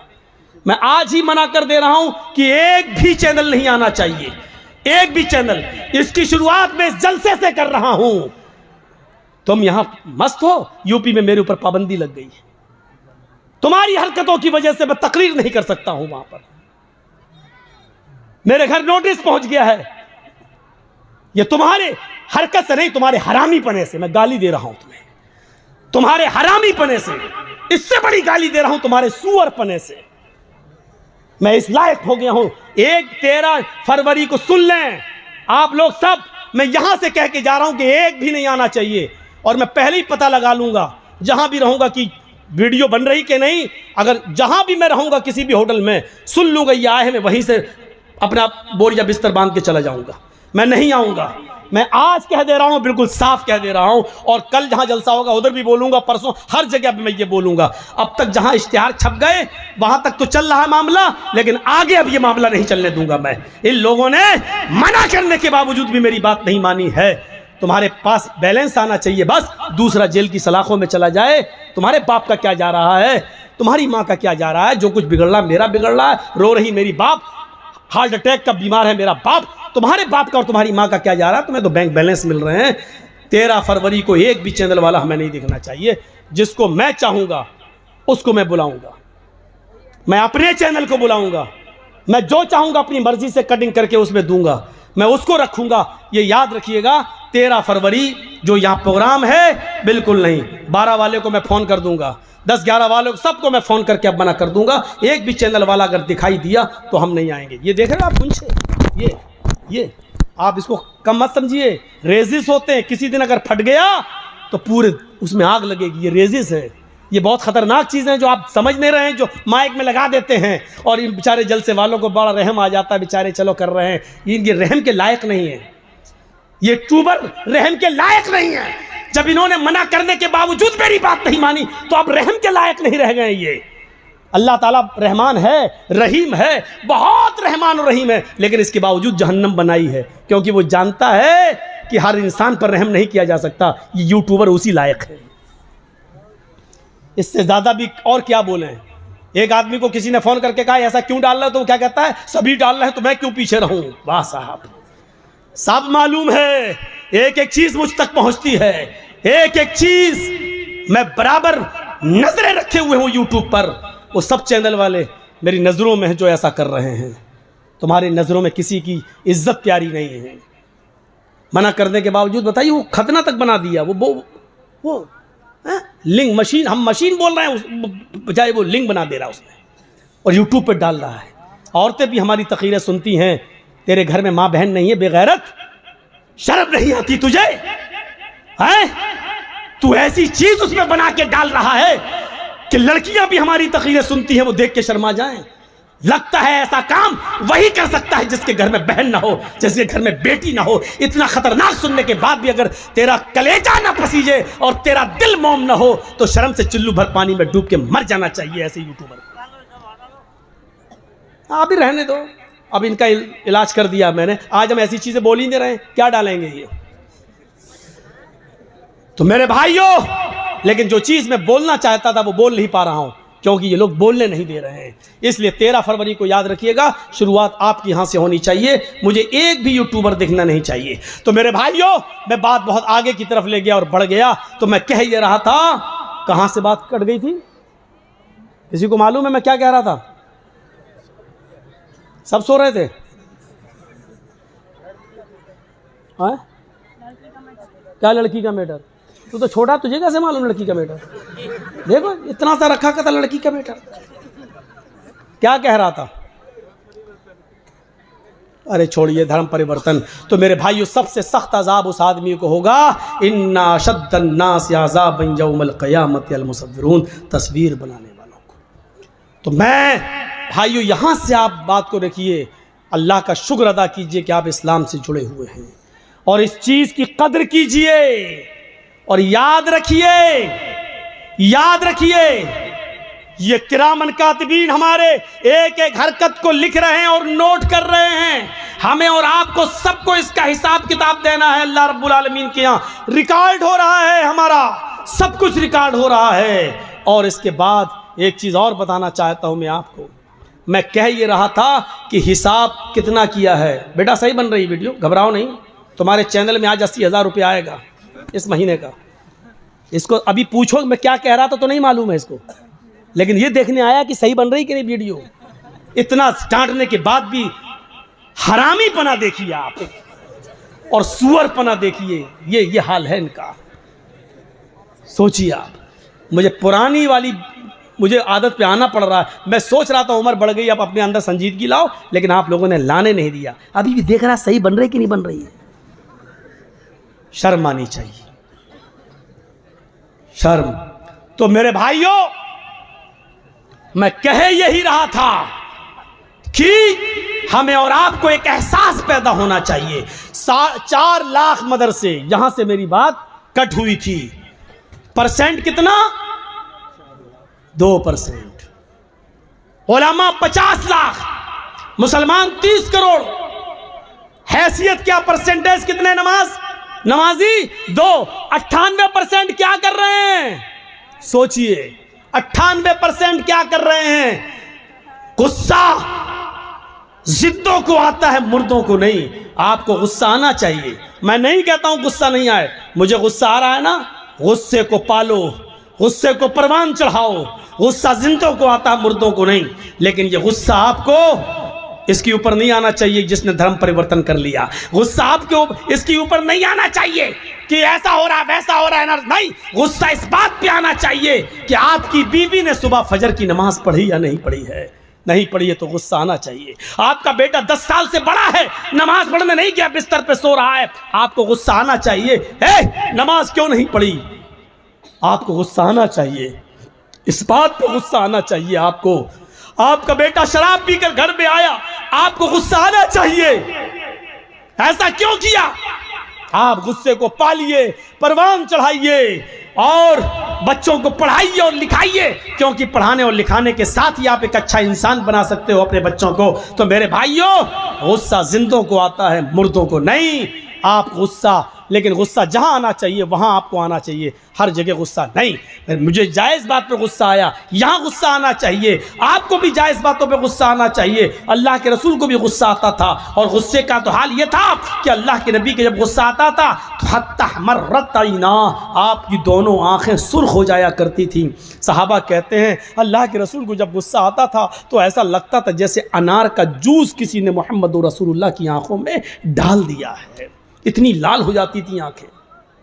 हजरत उमर ने हिसाब दिया, आप भी हिसाब देना सीखिए और याद रखिए कुरान की आयत है, वमन अअरज़ अन ज़िक्री फ़इन्न लहू मईशतन ज़न्का। आज हम दौड़ रहे हैं, 2 रोटी मिल जाए, और 2 रोटी के लिए हम क्या क्या कर रहे हैं। सोचिए, समंदर में एक विहील मछली है, विहील मछली समंदर में 40 टन गोश्त खाती है, एक दिन में 40 टन मछलियों को, 40 टन। आप सोचते जाइए, 40 किलो का एक मन होता है, हैं? और 100 किलो का 1 कुंटल होता है, 10 कुंटल का 1 टन होता है, 40 टन गोश्त खाती है। मेरा रब उस मछली को भी भूखा नहीं सोने देता है जो एक दिन में 40 टन गोश्त खाती है। आए 2 रोटी खाने वाले, आए 2 मुट्ठी चावल खाने वाले, तू इतना परेशान क्यों है? तू इस 2 रोटी को कमाने के लिए किसी को धोखा दे रहा है, किसी के साथ गद्दारी कर रहा है। अपनी दुकान खोले बैठा है, मोबाइल का मैकेनिक है, किसी ने मोबाइल संभालने के लिए तुझे दिया, तुझे मालूम है कि 100 रुपए की लागत में ये मोबाइल संभल जाएगा, लेकिन तूने उससे 1000 मांग लिए। इसकी आईसी बिगड़ गई, इसकी ये बिगड़ गई, उसकी वो बिगड़ गई, ये चेंज करना पड़ेगा, वो चेंज करना पड़ेगा। हिसाब किताब जोड़ के आपने 1000 बता दिया और मामला 800 पे डन हो गया। ठीक है, हम 800 दे देंगे, 700 दे देंगे। आपने सोचा कि 100 की लागत है, 700 दे रहा है, 600 तो बच रहा है। आपने 100 की जगह 1000 बताया, 100 की जगह 150 बताना आपका जायज़ था, 100 की जगह 200 बता देते आपके लिए जायज़ था, लेकिन 100 की जगह 1000 बताकर 700 पे अपने मामले को डन करना, ये है कुरान की उस आयत के मुताबिक कि या अय्युहल्लज़ीना आमनू ला ताकुलू अम्वालकुम बैनकुम बिल बातिल। ईमानो वालो, तुम आपस में एक दूसरे का माल नाजायज़ तरीके से मत खाओ। ये मुसलमान का ही माल नाजायज़ तरीके से खा रहा है, ये उसको गसब कर रहा है। मेरे भाइयों, 100 रुपए का मोबाइल 150 आप ले लो, 200 ले लो, आपने 700 रुपए जो लिए हैं ये आपके लिए हराम है। अल्लाह की कसम, अब आप जो खाना खाकर मस्जिद में जाओगे नमाज पढ़ने के लिए, आपकी नमाज कबूल नहीं होगी। जिसने हराम का 1 लुकमा खाया, 40 दिन तक अल्लाह उसकी इबादत को कबूल नहीं करता। हम और आप सोचें, हमारी रिस्क की तंगी क्यों हो रही है? हम इतना कमा रहे हैं लेकिन पैसा हमारे पास रुक क्यों नहीं रहा है? बहुत से लोगों को शिकायत, मौलाना पैसा तो बहुत है, कमाता हूं मैं एक दिन में 50-50 हजार रुपए, लेकिन रुकता नहीं है मेरे पास, पता नहीं कहां चला जाता है, पता नहीं कहां चला जाता है। तेरे सवाल का जवाब दिया है कुरान ने। भाई हर आदमी को यही शिकायत है ना, पैसा तो आता है मौलाना, मेहनत तो करता हूं, 500-600 हजार रुपए रोज कमाता हूं, लेकिन यार जितना कमाता हूं शाम तक कुछ नहीं बचता, मेरे हाथ में नहीं रहता है। कभी बेटा बीमार, कभी बेटी बीमार, कभी बाप बीमार, कभी अम्मा बीमार, कभी बीवी बीमार, यार रुकता नहीं है। तेरे सवाल का जवाब मौलवी के पास नहीं, कुरान में मौजूद है। वमन अअरज़ अन ज़िक्री फ़इन्न लहू मईशतन ज़न्का। तुम अल्लाह के जिक्र से मुंह मोड़ोगे, एराज करोगे, तो अल्लाह कहता हम तुम्हारी रोजी को तंग कर देंगे। आइए 2-3 मिसालें सुन लीजिए, बड़ी अच्छी मिसालें दे रहा हूं। ये रोजी को तंग करना ये क्या है और जिक्र से मुराद क्या है? वमन अअरज़ अन ज़िक्री, जिक्र से मुराद नमाज। अल्लाह ने सूरह जुमा में फरमाया, फ़इज़ा क़ुज़ियतिस सलात फंत या अय्युहल्लज़ीना आमनू इज़ा नूदिया लिस्सलाती फसआऊ इला ज़िक्रिल्लाह। जब तुम्हें जुमे की नमाज के लिए, जुमे की अजान के लिए बुलाया जाए, जुमे की अजान जब दी जाए, पुकारा जाए जुमे की नमाज के लिए, तो क्या कहा? फसआऊ इला ज़िक्रिल्लाह, तो तुम दौड़ पड़ो अल्लाह के जिक्र के लिए। इससे मुराद क्या है? नमाज के लिए। तो तुम चलो नमाज के लिए, जिक्र से मुराद नमाज। यहां अल्लाह ने क्या कहा? वमन अअरज़ अन ज़िक्री, जिसने मेरे जिक्र से एराज किया, मुंह मोड़ा, तो क्या कहा? फ़इन्न लहू मईशतन ज़न्का, हम उसकी रोजी तंग कर देंगे। एक बात याद रखिएगा, बहुत बहुत बहुत बड़े पॉइंट की बात बता रहा हूं आपको। अल्लाह ने यहाँ ये नहीं कहा कि नमाज छोड़ोगे तो रोजी तंग कर देंगे। छोड़ने वाले का तो वो तो मुसलमान ही नहीं है, वो अपने आप को मुसलमान समझता रहे। मेरे भाइयों, अल्लामा इब्न बाज़ ने फतवा दिया है, सऊदिया के सबसे बड़े मुफ्ती ने, कि अगर बेनमाजी मर जाए तो उसकी जनाजे की नमाज न पढ़ी जाए, उसको मुसलमानों के कब्रिस्तान में दफन न किया जाए। एक औरत ने अब्दुल्ला इब्न बास सऊदिया के मुफ्ती से सवाल किया कि मेरा शौहर बेनमाजी है, उसको मैं 2 साल से समझा रही हूं लेकिन वो फिर भी नमाज नहीं पढ़ता है, तो क्या मेरा अपने शौहर के साथ रहना जरूरी है? फरमाया बिल्कुल नहीं, 1 सेकंड में तुम अपने शौहर से अलग हो जाओ। उसने फिर पूछा कि मेरा शौहर मुझे तलाक नहीं दे रहा है, मैं क्या करूं? अब्दुल्ला इब्न बास ने फतवा दिया तलाक की जरूरत ही नहीं है, क्योंकि तेरा शौहर 2 साल से नमाज नहीं पढ़ रहा है। जब वो मोमिन ही नहीं है, तू मोमिन है। मोमिन औरत किसी काफिर के साथ रह नहीं सकती है। वो तलाक नहीं दे रहा है, मत देने दे। ये निकाह अपने आप ऑटोमेटिक फिस्क हो जाता है। लिहाजा तू एक इद्दत हैज का गुजार, एक पीरियड गुजार, यानी 1 महीना तुझे आएगा, बस 1 पीरियड गुजारने के बाद तू अपना दूसरा निकाह कर ले किसी मोमिन से। तलाक की जरूरत ही नहीं है, क्योंकि वो तेरा शौहर ही नहीं है। मेरे प्यारे साथियों, गौर करो अल्लाह ने यहां क्या कहा है, नुक्ता याद रखिएगा, नुक्ता। हद कर दी आप लोगों ने। चलिए करिए जो कुछ कहना है। एक तो बच्चा हेरा गया, मेरा मेहमान है बच्चा। चलिए कहिए जो कुछ कहना, वो माइक रखा वो बोलिए ना। बच्चा हेरा गया, पैदा करना जानते हैं, बस तरबियत है ही नहीं। घर में घुसो 5 बच्चे, किसी के 6 बच्चे, हर जलसे में बच्चा हेराता है। একটা বাচ্চা हर जलसे में একটা বাচ্চা হারিয়ে গেছে। মেয়েটার নাম হলো শহর বানু, ওর বাড়ি হলো বাটরা। ও আমার বাড়িতে অর্থাৎ মেম্বারের বাড়িতে ও কুটুম আসছে। যদি আপনারা কেউ পেয়ে থাকেন আমার ঠিকানায় বাচ্চাটাকে দিয়ে যাবেন। বাচ্চাটার নাম হচ্ছে শহর বানু। अस्सलाम वालेकुम। इसकी माँ को सलाम करना चाहिए। यानी कितनी व्यस्त है चूड़ी और साड़ी दिखाने में कि बच्चे की फिक्र ही नहीं है। मुसलमानों के पास रह गया, पैदा करो, छोड़ दो आवारा साड़ की तरह गाय की तरह। बस पैदा कर रहे हो तो कम से कम तरबियत भी होनी चाहिए यार। हर जलसे में सुनता हूँ एक बच्चा खो गया, कभी तो बच्ची रोती हुई आती है, कभी तो लगता है इसका बाप नहीं मिलेगा, हम ही को लेके जाना पड़ेगा। अजीब सा लगता है। तो नमाज छोड़ना तो अलग चीज है, उसके बारे में हम नहीं कह रहे हैं। वमन आरज़ान जिक्री, जिसने मेरे जिक्र से एराज किया। ये एराज क्या होता है सुनिए, दिल चाहता कि आज तुम्हें बताऊं, सुनो एराज क्या होता है। जिसने मेरे जिक्र से यानी मेरी नमाज से एराज किया, फ़इन्न लहू मईशतन ज़नका, हम उसकी रोज़ी तंग कर देंगे। व नहशुरुहु यौमल क़यामति अमा, और क़यामत के दिन उसको अंधा उठाएंगे। उसकी आंखें नहीं होंगी, आंखें होंगी लेकिन देख नहीं सकता, अंधा उठेगा। कौन? नमाज छोड़ने वाला नहीं, नमाज से एराज करने वाला। एराज करना क्या हुआ, एक मिसाल तो यही मिल गई। ये एराज करना है, जैसे एक औरत का बच्चा खो गया और अम्मा को फिक्र ही नहीं बच्चे की, वो अपनी चूड़ी में लगी हुई है, वो अपनी चप्पल दिखा रही है, कितने की, ये तेरी बिंदी कितने की, ये साड़ी कितने की। इसको कहा जाता है कि इसने अपने बच्चे से एराज किया है। ये है, यानी बच्चे को फेंका नहीं है, हटाया नहीं है, छोड़ा नहीं है, लेकिन बच्चे की फिक्र नहीं है। ये क्या हुआ? एराज करना। मसलन एक बच्चा, दूध पीता बच्चा बिस्तर पे रो रहा है, मां को मालूम है कि भूखा है, लेकिन उठाकर अपने बच्चे को अपनी पिस्तान से लगा के दूध नहीं पिला रही है, बल्कि वो टीवी देख रही है। वो रो रहा है, ये सीरियल निकल जाएगा तो वो रो रही है। इसको कहते हैं कि इसने अपने बच्चे से एराज किया है। देखो बच्चे को छोड़ नहीं रही है, फेंक नहीं रही है।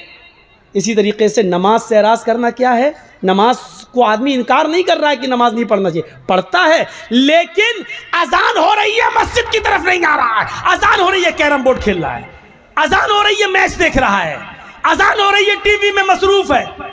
एक आदमी के घर में आग लग गई है, उसका घर जल रहा है, लेकिन वो आदमी क्रिकेट खेल रहा है, क्रिकेट खेल रहा है, अब घर जल जाए, जबकि उसको फिक्र होनी चाहिए दूसरे घर की, इंतजाम करने की, आग बुझाने की, लेकिन वो ना आग बुझा रहा है, ना आ रहा है, बल्कि मैच खेलने में मसरूफ है या किसी और काम में मसरूफ है। तो इसको क्या कहेंगे? इसने अपने घर से एराज किया है। मान लीजिए जर्जी साहब की बीवी एडमिट हो जाए, डिलीवरी हो रही हो, डॉक्टर कहे मां या बच्चे में से किसी एक को बचाया जा सकता है, जर्जी साहब भाटोल में स्पीच दे रहे हैं। ठीक है डॉक्टर साहब, जो होगा होगा, वो तो तकदीर में, मरना होगा मरेगी, जिंदा होगी। और हम जलसा करने में लगे हैं, दूसरों को लगा दिया। ये हुआ बीवी से एराज करना।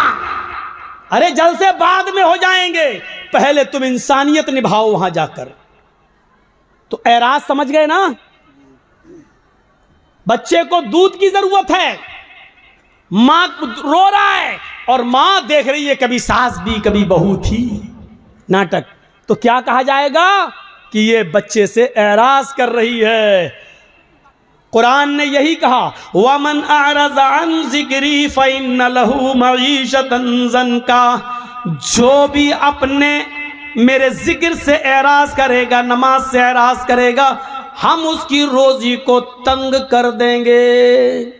वो आदमी कमाएगा लेकिन उसकी कमाई उसके पास रुकेगी नहीं। आज जिनके घरों में पैसा रुकता नहीं, आता तो बहुत है लेकिन रुकता नहीं, कभी बच्चा बीमार, कभी बीवी बीमार, कभी बेटी बीमार, कभी इसमें खर्च कभी उसमें खर्च, वो अपने गरीबानों में झांके। ऐसा तो नहीं कि नमाज के वक्त वो चाय की होटलों में बैठे हों, नमाज के वक्त कैरम बोर्ड खेल रहे हों, नमाज के वक्त खेत जोत रहे हों, नमाज के वक्त मस्जिद के बजाय वो किसी और काम में लगे हुए हों। क्योंकि कुरान ने कहा है जो नमाज से एराज करेगा वो हम उसकी रोजी को तंग कर देंगे। ये रोजी तंग, ये तो दुनिया में होगा, रोजी तंग दुनिया में होगी, और आखिरत में इसकी सजा क्या होगी? वनहशुरुहु यौमल क़यामति आमा, और क़यामत के दिन हम उसको अंधा उठाएंगे। वो कहेगा अल्लाह दुनिया में तो मैं बीना था, देखता था, लेकिन आखिरत में तूने मुझे अंधा क्यों कर दिया, आखिरत में तूने मुझे अंधा क्यों उठाया। वो ये बात कहेगा, इस बात का ऐलान करेगा। अल्लाह के जिक्र से एराज का बहुत ख़तरनाक अंजाम होता है। एक अंजाम मैं तुम्हें बताने जा रहा हूँ। लोनी का नाम सुना है? गाजियाबाद से दिल्ली जब आप जाएंगे तो बाई रोड बस के ज़रिए, तो बीच में एक जगह पड़ेगी लोनी। लोनी में सन 1995 का वाक़या है। सुनिएगा ज़रा, जिसको जाना हो चला जाए। आज मैं रोकूंगा नहीं, लेकिन इतनी गुजारिश है कि इस वाक़े को सुन के जाए। छोटा सा है, दो सगे भाइयों की शादी होना थी। लोनी मुसलमानों का एक बहुत अच्छा इलाका था, उसमें मुसलमानों की तादाद बहुत अच्छी खासी है, और उसके कुछ लोग दिल्ली में भी बड़ी बड़ी कोठियाँ और फ्लैट बनाकर रह रहे हैं, और लोनी में भी बहुत बड़ी बड़ी अमीर पैसे वाले लोग मुसलमानों में, उनकी कोठियाँ बनी हुई हैं। सन 95 की बात बता रहा हूँ मैं, कि दो सगे भाइयों की शादी होनी थी, और जिस गांव में उनकी बारात जानी थी उस गांव में दो लड़कियां उसी गांव की थी। घर अलग अलग था लेकिन गांव एक ही था। इन दोनों लड़कों ने कहा, इन दोनों सगे भाइयों ने, चलिए कल हमारी बारात जाएगी, क्यों ना आज की रात हम नाच गाने में गुजारें। इन लोगों ने, इन दोनों भाइयों ने सन 1995 के अंदर दिल्ली के मशहूर जगह जो रेड लाइट एरिया कहलाता है, जहां तवाइफें रहती हैं, गाड़ी बुक करके 8-10 तवाइफों को बुलाया। 8-10 तवाइफें जब इस घर में आती हैं लोनी में, और फिर नाच और गाना चलता है। लड़के के यार दोस्त, लड़कों के यार दोस्त भी आए हुए हैं, और पूरी रात नाच चलता है, पूरी रात गाना चलता है। देखिए तो वो क्या हो गया, ओ भैया चाय वाले, हमें तो लगा आग लग गई भाई। चाय वाला भी कमाने में लगा, जलसा सुन रहे हैं। बताइए सुनेंगे? जो चाय पी रहे होंगे वहां बैठ के सुनेंगे। फिल्म हॉल में तो पेशाब भी रोक के बैठ जाते हैं यहाँ बेचारे। अफसोस होता है अल्लाह, मुझे सिर्फ बिहार बंगाल में कहना पड़ता है, कभी हैदराबाद में हमें कभी किसी को कुछ नहीं कहना पड़ा, महाराष्ट्र में कभी नहीं कहना पड़ा, कश्मीर में कभी नहीं कहना पड़ा, तमिलनाडु में कभी नहीं कहना पड़ा, पंजाब हरियाणा राजस्थान कभी किसी को नहीं कहना पड़ा। ये सब हमें यहाँ कहना पड़ता है, इन 2 में 3 में, बिहार बंगाल झारखंड, इनके अलावा कहीं नहीं किसी को डांटना पड़ता, ना फटकारना पड़ता। बहुत सिस्टम, मौलाना लोगों के लिए भी रास्ता अलग से, पब्लिक एक भी ना सेल्फी ले सकते ना, अलग से ले गए अलग से लाए, उनका अलग रास्ता, औरतों का रास्ता अलग, मर्दों का अलग, ना औरतें मर्दों में मिल पाएंगी ना मर्द औरतों में मिल पाएंगे। बड़ी अजीब सिस्टम होती है यहाँ तो, पता नहीं क्या सिस्टम है। वो चाय बेच रहा है, वो देखो वो उठ के भाग रहा है, देखिए अब उसको पेशाब लग रहा है। ये सूरत हाल होती है यहाँ पर, क्या किया जाए। सामने से और उठते हैं तो और तकलीफ होती है मुझे यार। एक बार हैदराबाद के अंदर एक आदमी आया, सामने से उठा, मैंने समझा पेशाब करा, सीधे स्टेज पे आया, माइक पकड़ लिया मेरा, वो उठा के फेंक दिया पूरा माइक, ऐसा बोलता है, लगा कुर्सियां फेंकी, अंडे चले, टमाटर फूटे, आलू, ये सब। तो उसी वक्त से डर लगने लगा, जो भी उठता मुझे लगता कहीं माइक ना पकड़ दे। भाई जो चीज दिमाग में बैठी है वो इतनी आसानी से नहीं निकल सकती है ना। मैं भी इंसान हूं, तो मत उठा करो, उठना हो तो पीछे बैठा करो। अब ये देखो, ये देखो, हद हो गई है। इन्ना लिल्लाहि व इन्ना इलैहि राजिऊन। फिर मिसाल देना पड़ती है कुत्ते की पूंछ वाली। 100 साल तक रखो सीधा करने के लिए पाइप में, 100 साल के बाद निकालो तो सीधी हो गई होगी, नहीं वो टेढ़ी ही निकलेगी। वही हाल होता है अल्लाह के बंदे। तो वो रात भर नाच चला, सुनो बड़ा जबरदस्त वाकया, रात भर नाच चला, रात भर गाना चला, और इतनी रात चला कि पूरी सुबह सादिक हो गई और मुअज्जिन ने अजान की आवाज दे दी, अल्लाहु अकबर अल्लाहु अकबर। तवाइफों के अंदर इतना एहतराम था कि जैसी अजान की आवाज आने लगती है, मस्जिद के अंदर से तवाइफों ने नाचो गाना छोड़ दिया, वो रुक गई। लेकिन इन दोनों लड़कों ने, जिनके सर पर आज सेहरा बंधेगा, इन दोनों लड़कों ने उन तवाइफों से पूछा, ये पायलों की छनकार क्यों रुक गई है, ये नाच न क्यों बंद हो गया है। उन तवाइफों ने कहा, नौशे मियाँ अजान हो रही है, हम लोग भी मुसलमान हैं, अगरचे गलते काम करते हैं, लेकिन इतना तो जानती हूं कि अजान का एहतराम होना चाहिए। ये अजान हो रही है, अजान हो जाने दीजिए, उसके बाद हम अपना काम शुरू कर देंगे। इन दोनों लड़कों ने कहा, अजान दिन भर में 5 मरतबा होती है, ये तो होती रहेगी, लेकिन तुम थोड़ी रोज आओगी। चलो तुम अपने गाना गाना और नाचना शुरू करो। चूंकि तवाइफों को पैसा लेना था, एहतराम में रुकना भी उनका बेकार गया, और इन दोनों लड़कों के कहने पर उन्होंने फिर नाचना शुरू कर दिया। सर्दियों के दिन थे, तवाइफों को तो नाचते नाचते पसीना आ गया। सुबह 7 बजे तक ये नाच गाना चला। अब उन तवाइफों को पैसे वैसे दे दिए गए और उनसे कहा गया चलो। उन तवाइफों ने कहा कि हम अकेले नहीं आए थे, अकेले जाएंगे भी नहीं, क्योंकि हम तवाइफों पर कभी भी हो कहीं पर भी हमला हो सकता है, हर आदमी हमें बुरी नजर से देखता है। इन दोनों लड़कों ने एक गाड़ी ली और कहा कि तुम्हारी गाड़ी नहीं तवाइफों की आगे चलेगी, चलो गाजियाबाद से दिल्ली है ही कितना दूर, तुम्हें छोड़ के आते हैं। आज शाम को 4 बजे हम दोनों की बारात जाएगी, हम वहां से आ जाते हैं तुम्हें छोड़कर। तवाइफों की गाड़ी आगे आगे चल रही थी, इन दोनों भाइयों की गाड़ी पीछे पीछे चल रही थी। इन दोनों भाइयों की गाड़ी पीछे पीछे चल रही थी। कोहरा था, उस दिन मौसम बड़ा ठंडा था। तवाइफों की गाड़ी किसी तरीके से निकली और उसके बाद सामने से एक तेज रफ्तार ट्रक आ गया। कोहरे की वजह से पहचान नहीं हुई और इन दोनों भाइयों की गाड़ी उस ट्रक से टकरा जाती है, और ये टक्कर इतनी जोर से होती है कि गाड़ी कई बार जंपिंग खाते हुए खेत के अंदर, खलियान के अंदर जाती है। उन दोनों भाइयों के सर कुचल जाते हैं, सीना बाहर आ जाता है, भेजा निकल जाता है। उन दोनों भाइयों को ये पहचानना मुश्किल हो गया कि बड़े भाई की शक्ल कौन सी है और छोटे भाई की शक्ल कौन सी है। कपड़े जो पहने थे उन कपड़ों की वजह से अलग अलग किया गया कि ये इसका है, ये इसकी है। मेरे प्यारे साथियों, अल्लाह के जिक्र से एराज का अंजाम आपने देखा है क्या हुआ है। ये नमाज का वक्त था, इसने नमाज को छोड़कर नाच गानों में मस्त हो गया, फिर उन तवाइफों को छोड़ने वहां गया। अंजाम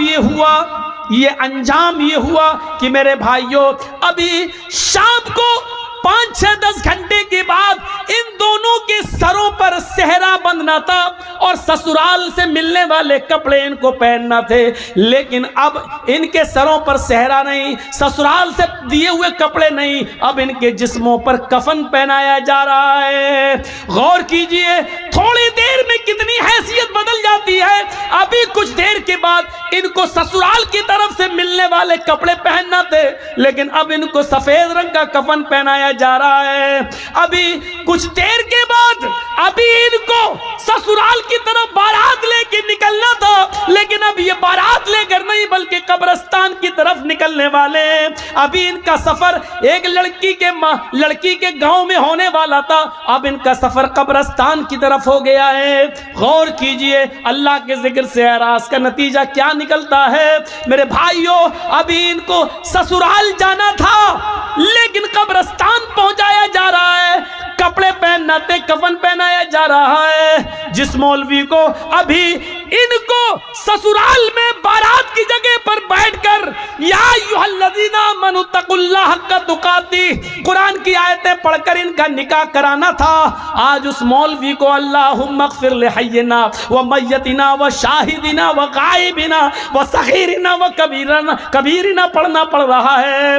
अल्लाह के जिक्र से एराज का नतीजा ये निकलता है। मेरे भाइयों, इसी को कुरान कहता है, वमन अअरज़ अन ज़िक्री फ़इन्न लहू मईशतन ज़न्का। अगर तुम अल्लाह के जिक्र से एराज करोगे, मुंह फेरोगे। इन दोनों बच्चों ने नमाज का इनकार नहीं किया था, नहीं नमाज नहीं पढ़ना चाहिए, नहीं, सिर्फ मुंह मोड़ा था। चलो, अरे अजान तो होती रहती है, वो अपना काम कर रहा है, तुम अपना काम करो। इनको अजान के बाद नमाज पढ़ने जाना चाहिए था, नहीं गए।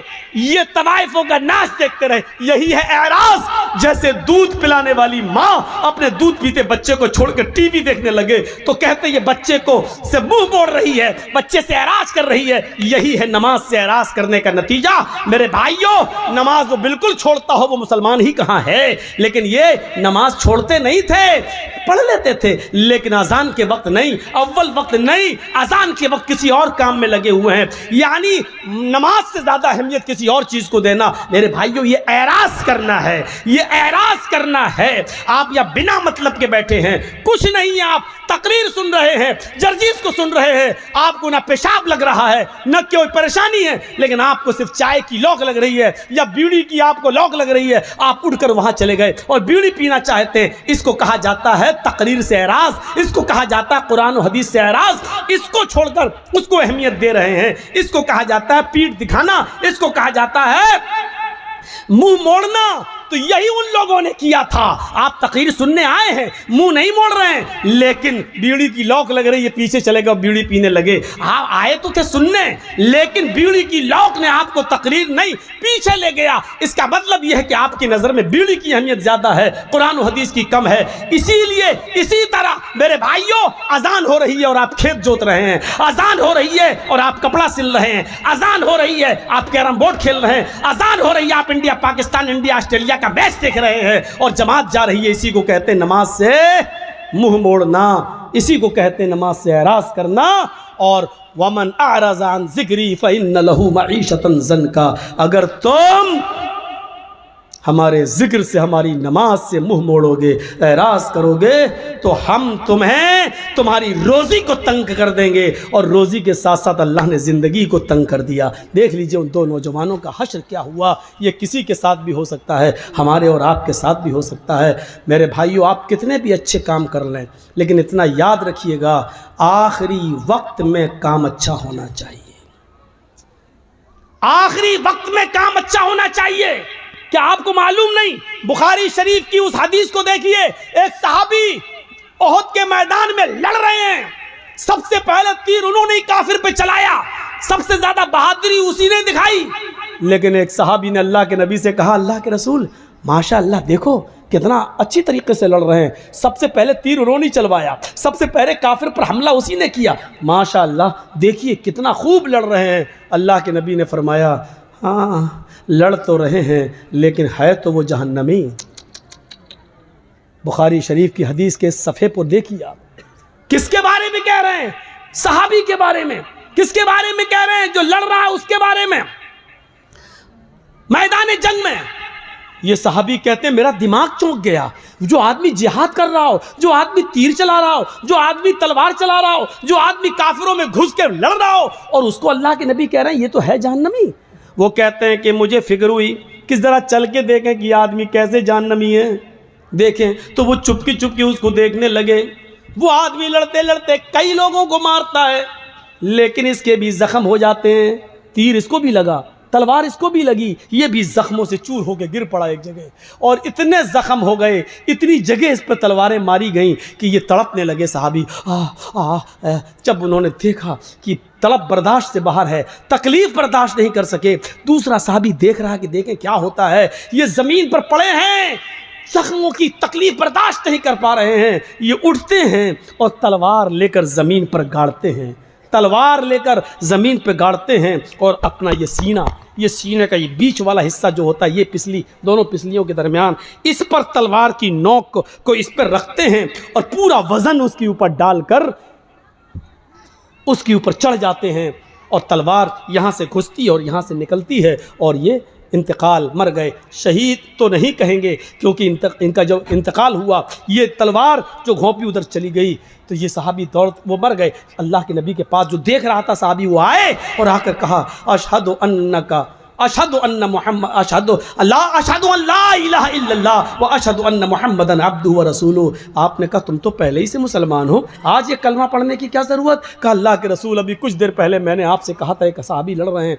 कितने बहादुर हैं। आपने कहा हाँ है तो वो जहन्नमी, आज मैंने अपनी आंखों से देखा। आपने कहा क्या हुआ उसका? कहा अल्लाह के रसूल बड़ी बहादुरी से लड़ा, लेकिन आखिरी वक्त सब्र नहीं कर सका, तकलीफें बर्दाश्त नहीं कर सका, उसने अपनी मौत में जल्दी कर ली, उसने तलवार जमीन पे गाड़ के अपना सीना जमीन पर रख के उस पर बोझ वजन रख दिया और इंतकाल हो गया उनका। आपने फरमाया मेरे साहबी, आपने फरमाया हाँ एक इंसान जिंदगी भर अच्छे अमल करता है, पूरी जिंदगी नेक अमल करता है, यहाँ तक कि उसके और उसके जन्नत के बीच में सिर्फ एक बालिश का फासला रह जाता है, एक बालिश, यानी इतना अमल और कर ले कि वो जन्नत में चला जाए, लेकिन वहीं से अल्लाह उसको बदल देता है और जहन्नम जैसे अमाल करवाता है। मेरे भाइयों गौर करो, उस सहाबी ने कभी नमाज नहीं छोड़ी, उस सहाबी ने कभी रोज़ा नहीं छोड़ा, उस सहाबी ने कभी और कोई जंग नहीं छोड़ी, उस सहाबी ने कुछ नहीं, हमेशा नमाज, तहज्जुद की पाबंदी, सब कुछ।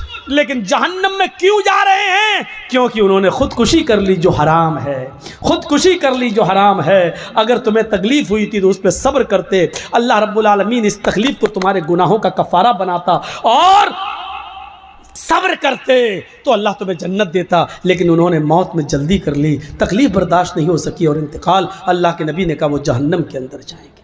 अंदाज़ा लगाइए आप, हम और आप चाहे कितने जल्द से सुन लें, चाहे कितनी नमाजें पढ़ लें, लेकिन अगर हमारा इंतकाल के वक्त, आखिरी उम्र में आखिरी वक्त अगर हमारा इंतकाल सही रास्ते पर और सही अमल पर नहीं हुआ, और आखिरी वक्त किसका कब आ जाए कुछ नहीं कहा जा सकता।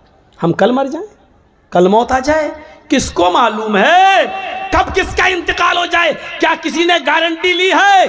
हजरत अब्दुल्ला इब्न उमर फरमाते हैं कि अल्लाह के नबी ने मेरा कांधा पकड़ा, ये कांधा, अखज़ बिमन कबिय फ़क़ाल या अब्दुल्ला कुन फिद दुनिया का अन्नका गरीब औ आबिरु सबील इज़ा अमसैता फला तंतज़िर सबह व इज़ा अस्बहता फला तंतज़िर मसा।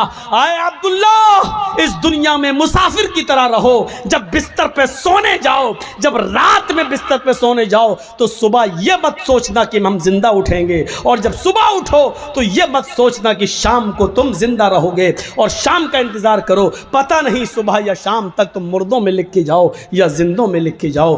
क्या मालूम जब शाम हो जाए तो सुबह का इंतज़ार मत करना, पता नहीं सुबह तुम मुर्दों में लिख के जाओ या जिंदों में। जब सुबह हो जाए तो शाम का इंतज़ार मत करना, पता नहीं शाम तक तुम मुर्दों में लिख के जाओ या जिंदों में लिख के जाओ।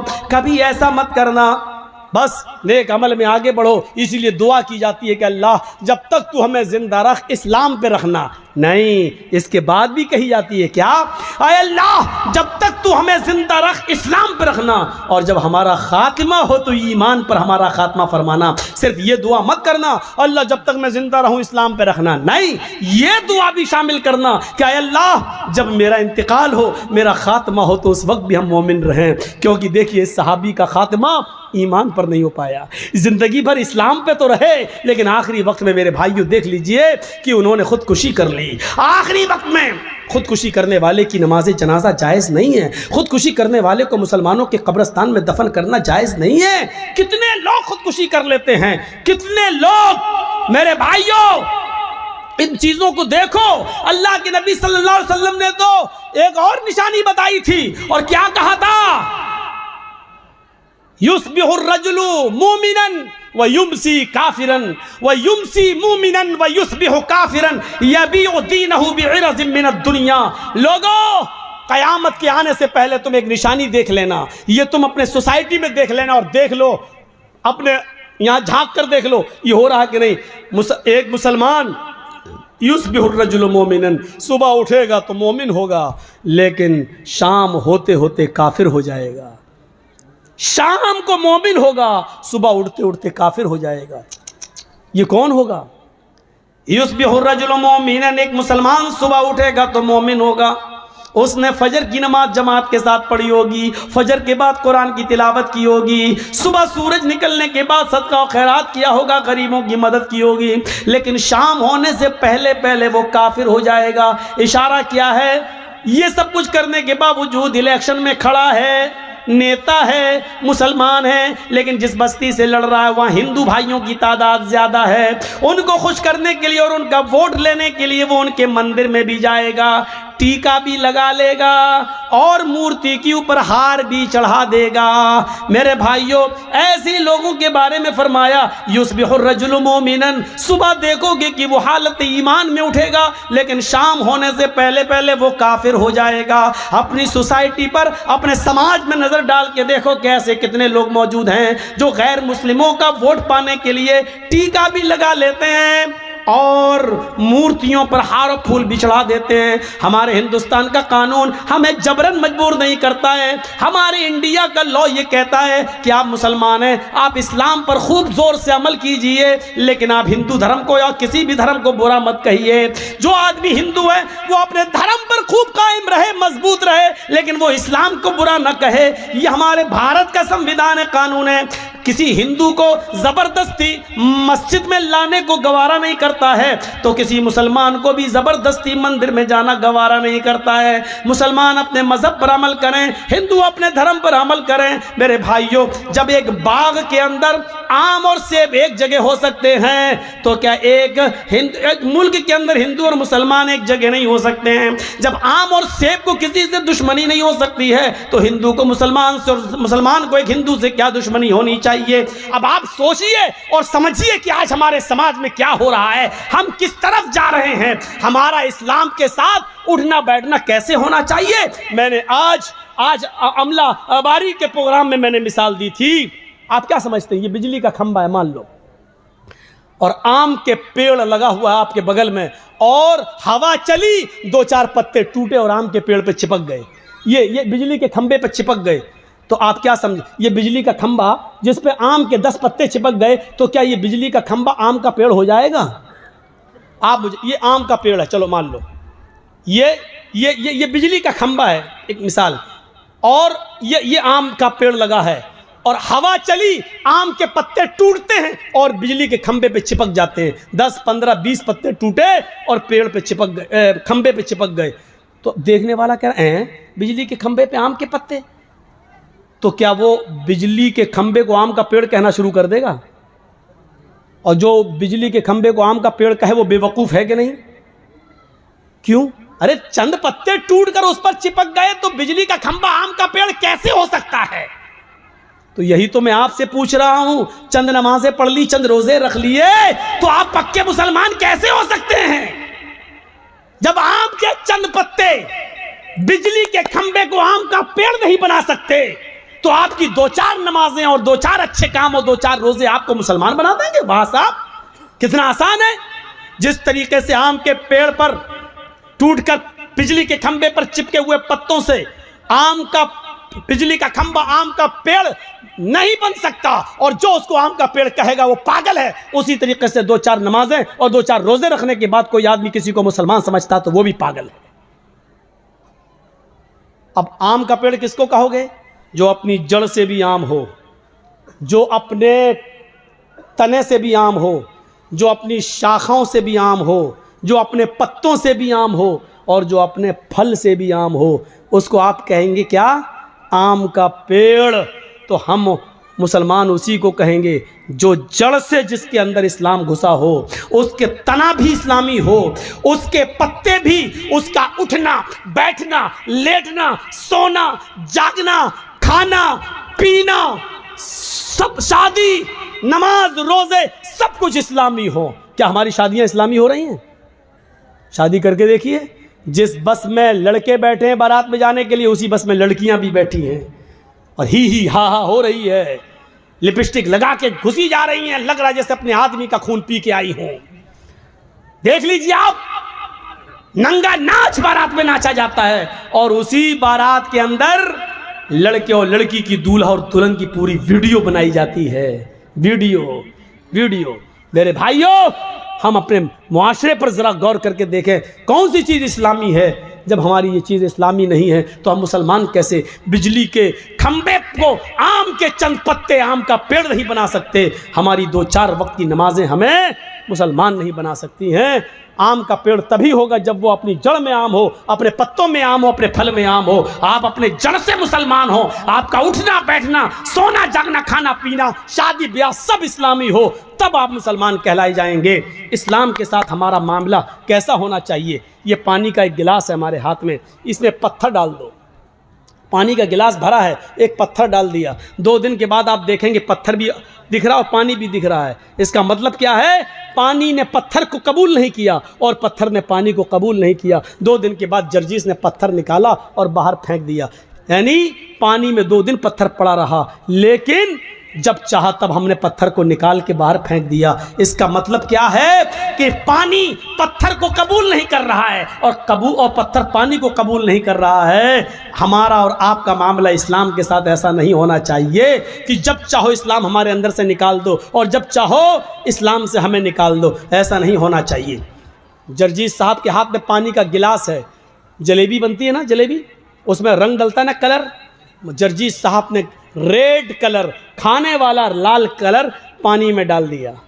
अब आप देख लीजिए, पानी थोड़ी देर में 1 मिनट के अंदर लाल रंग का हो गया। पीला रंग डाल दिया, पीला रंग का हो गया। अब आप पानी से रंग को अलग करिए, नहीं होगा, हो जाएगा। पानी में रंग घुल गया, अब आप रंग को पानी से अलग कर देंगे, नहीं कर पाएंगे, और पानी से रंग को अलग कर देंगे, नहीं कर पाएंगे। यानी पानी ने रंग को एक्सेप्ट कर लिया और रंग ने पानी को अपने रंग में रंग लिया। अब कितनी भी कोशिश करो, ना पानी रंग को छोड़ेगा ना रंग पानी से अलग होगा, क्योंकि दोनों ने एक दूसरे को पक्के तरीके से चिपका लिया है। अब पानी रंग से दूर नहीं और रंग पानी से दूर नहीं। हमारा इस्लाम के साथ यह व्यवहार होना चाहिए। इस्लाम हमारी जिंदगी में ऐसे घुल जाए कि हमें इस्लाम से दूर किया जाए तो ना हो सके, और इस्लाम को हमसे दूर किया जाए तो इस्लाम हमसे दूर ना हो। ऐसे बहरूपियों की तरह नहीं जो किसी मंदिर में जाकर धर्म चेंज कर लें। ये पानी और पत्थर के थे, जब चाहत निकाल के फेंक दिया। हम आपसे गुजारिश करते हैं कि आप इस्लाम को रंग की तरह अपनी जिंदगी में घोलिए। जब ये इस्लाम रंग की तरह आपकी जिंदगी में घुलेगा तो ना इस्लाम आपसे अलग होगा ना आप इस्लाम से अलग होंगे। और देख लो, हजरत बिलाल को जब चारों तरफ से घेर लिया, गरम रेत पे लिटा दिया, भारी पत्थर उनके सीने पे रख दिया और कहा इस्लाम छोड़ो, तो उन्होंने क्या कहा? अल्लाहु अहद अहद अहद, अल्लाह एक है, एक है, एक है। मैं कैसे छोड़ दूं? वो इस्लाम मेरी सांसों में घुल गया है। जैसे पानी से रंग अलग नहीं हो सकता, पानी को फेंका जा सकता है, पानी को बिटाया जा सकता है, लेकिन रंग को अलग नहीं किया जा सकता। ऐसी बिलाल से रूह निकाली जा सकती है, लेकिन इस्लाम को नहीं निकाला जा सकता। मेरे भाइयों, ये मिसाल पेश की। सुमैया को उनकी शर्मगाह में नेज़ा दाखिल कर दिया गया। शर्मगाह में नेज़ा, कह रही है सब्बित कदमी अला दीनिक, मेरे दीन को बचा लेना अल्लाह। ये नहीं कह रही मेरी जान बचा लेना अल्लाह, ये मुझे बहुत सता रहा है, बड़ी तकलीफ दे रहा है, इसकी दी हुई तकलीफ से कहीं मैं इस्लाम दीन न छोड़ बैठूं। अय अल्लाह, मेरे दीन की हिफाजत करना। फिर सुमैया की जान ले ली गई। 2 ऊंट मंगाकर 2 पैर बांध दिए गए, एक का पैर पूरब की तरफ चेहरा और दूसरे ऊंट का चेहरा पश्चिम की तरफ किया। कहा सुमैया, इन कोड़े को मारने जा रहा हूं, ये ऊंट भागेंगे, तू चिर जाएगी, बीच से तेरे 2 टुकड़े हो जाएंगे। कहने लगी गवारा है, लेकिन इस्लाम छोड़ना गवारा नहीं है। फिर चीर दी गई और ऊंट भगा दिए गए। सुमैया के जिस्म के 2 टुकड़े हो गए, यानी सुमैया की रूह जरूर निकल गई, लेकिन सुमैया के दिल से इस्लाम नहीं निकला। हमारा और आपका ताल्लुक़ इस्लाम के साथ इसी तरीके से होना चाहिए। मेरे भाइयों, मुझे बोलते हुए 2 घंटे हो चुके हैं। मैं आपसे रुखसत होते होते इतना कहूँगा, आपसे मुझे अभी लंबा सफ़र करना है और मुझे पटना, और पटना से हमारी फ़्लाइट है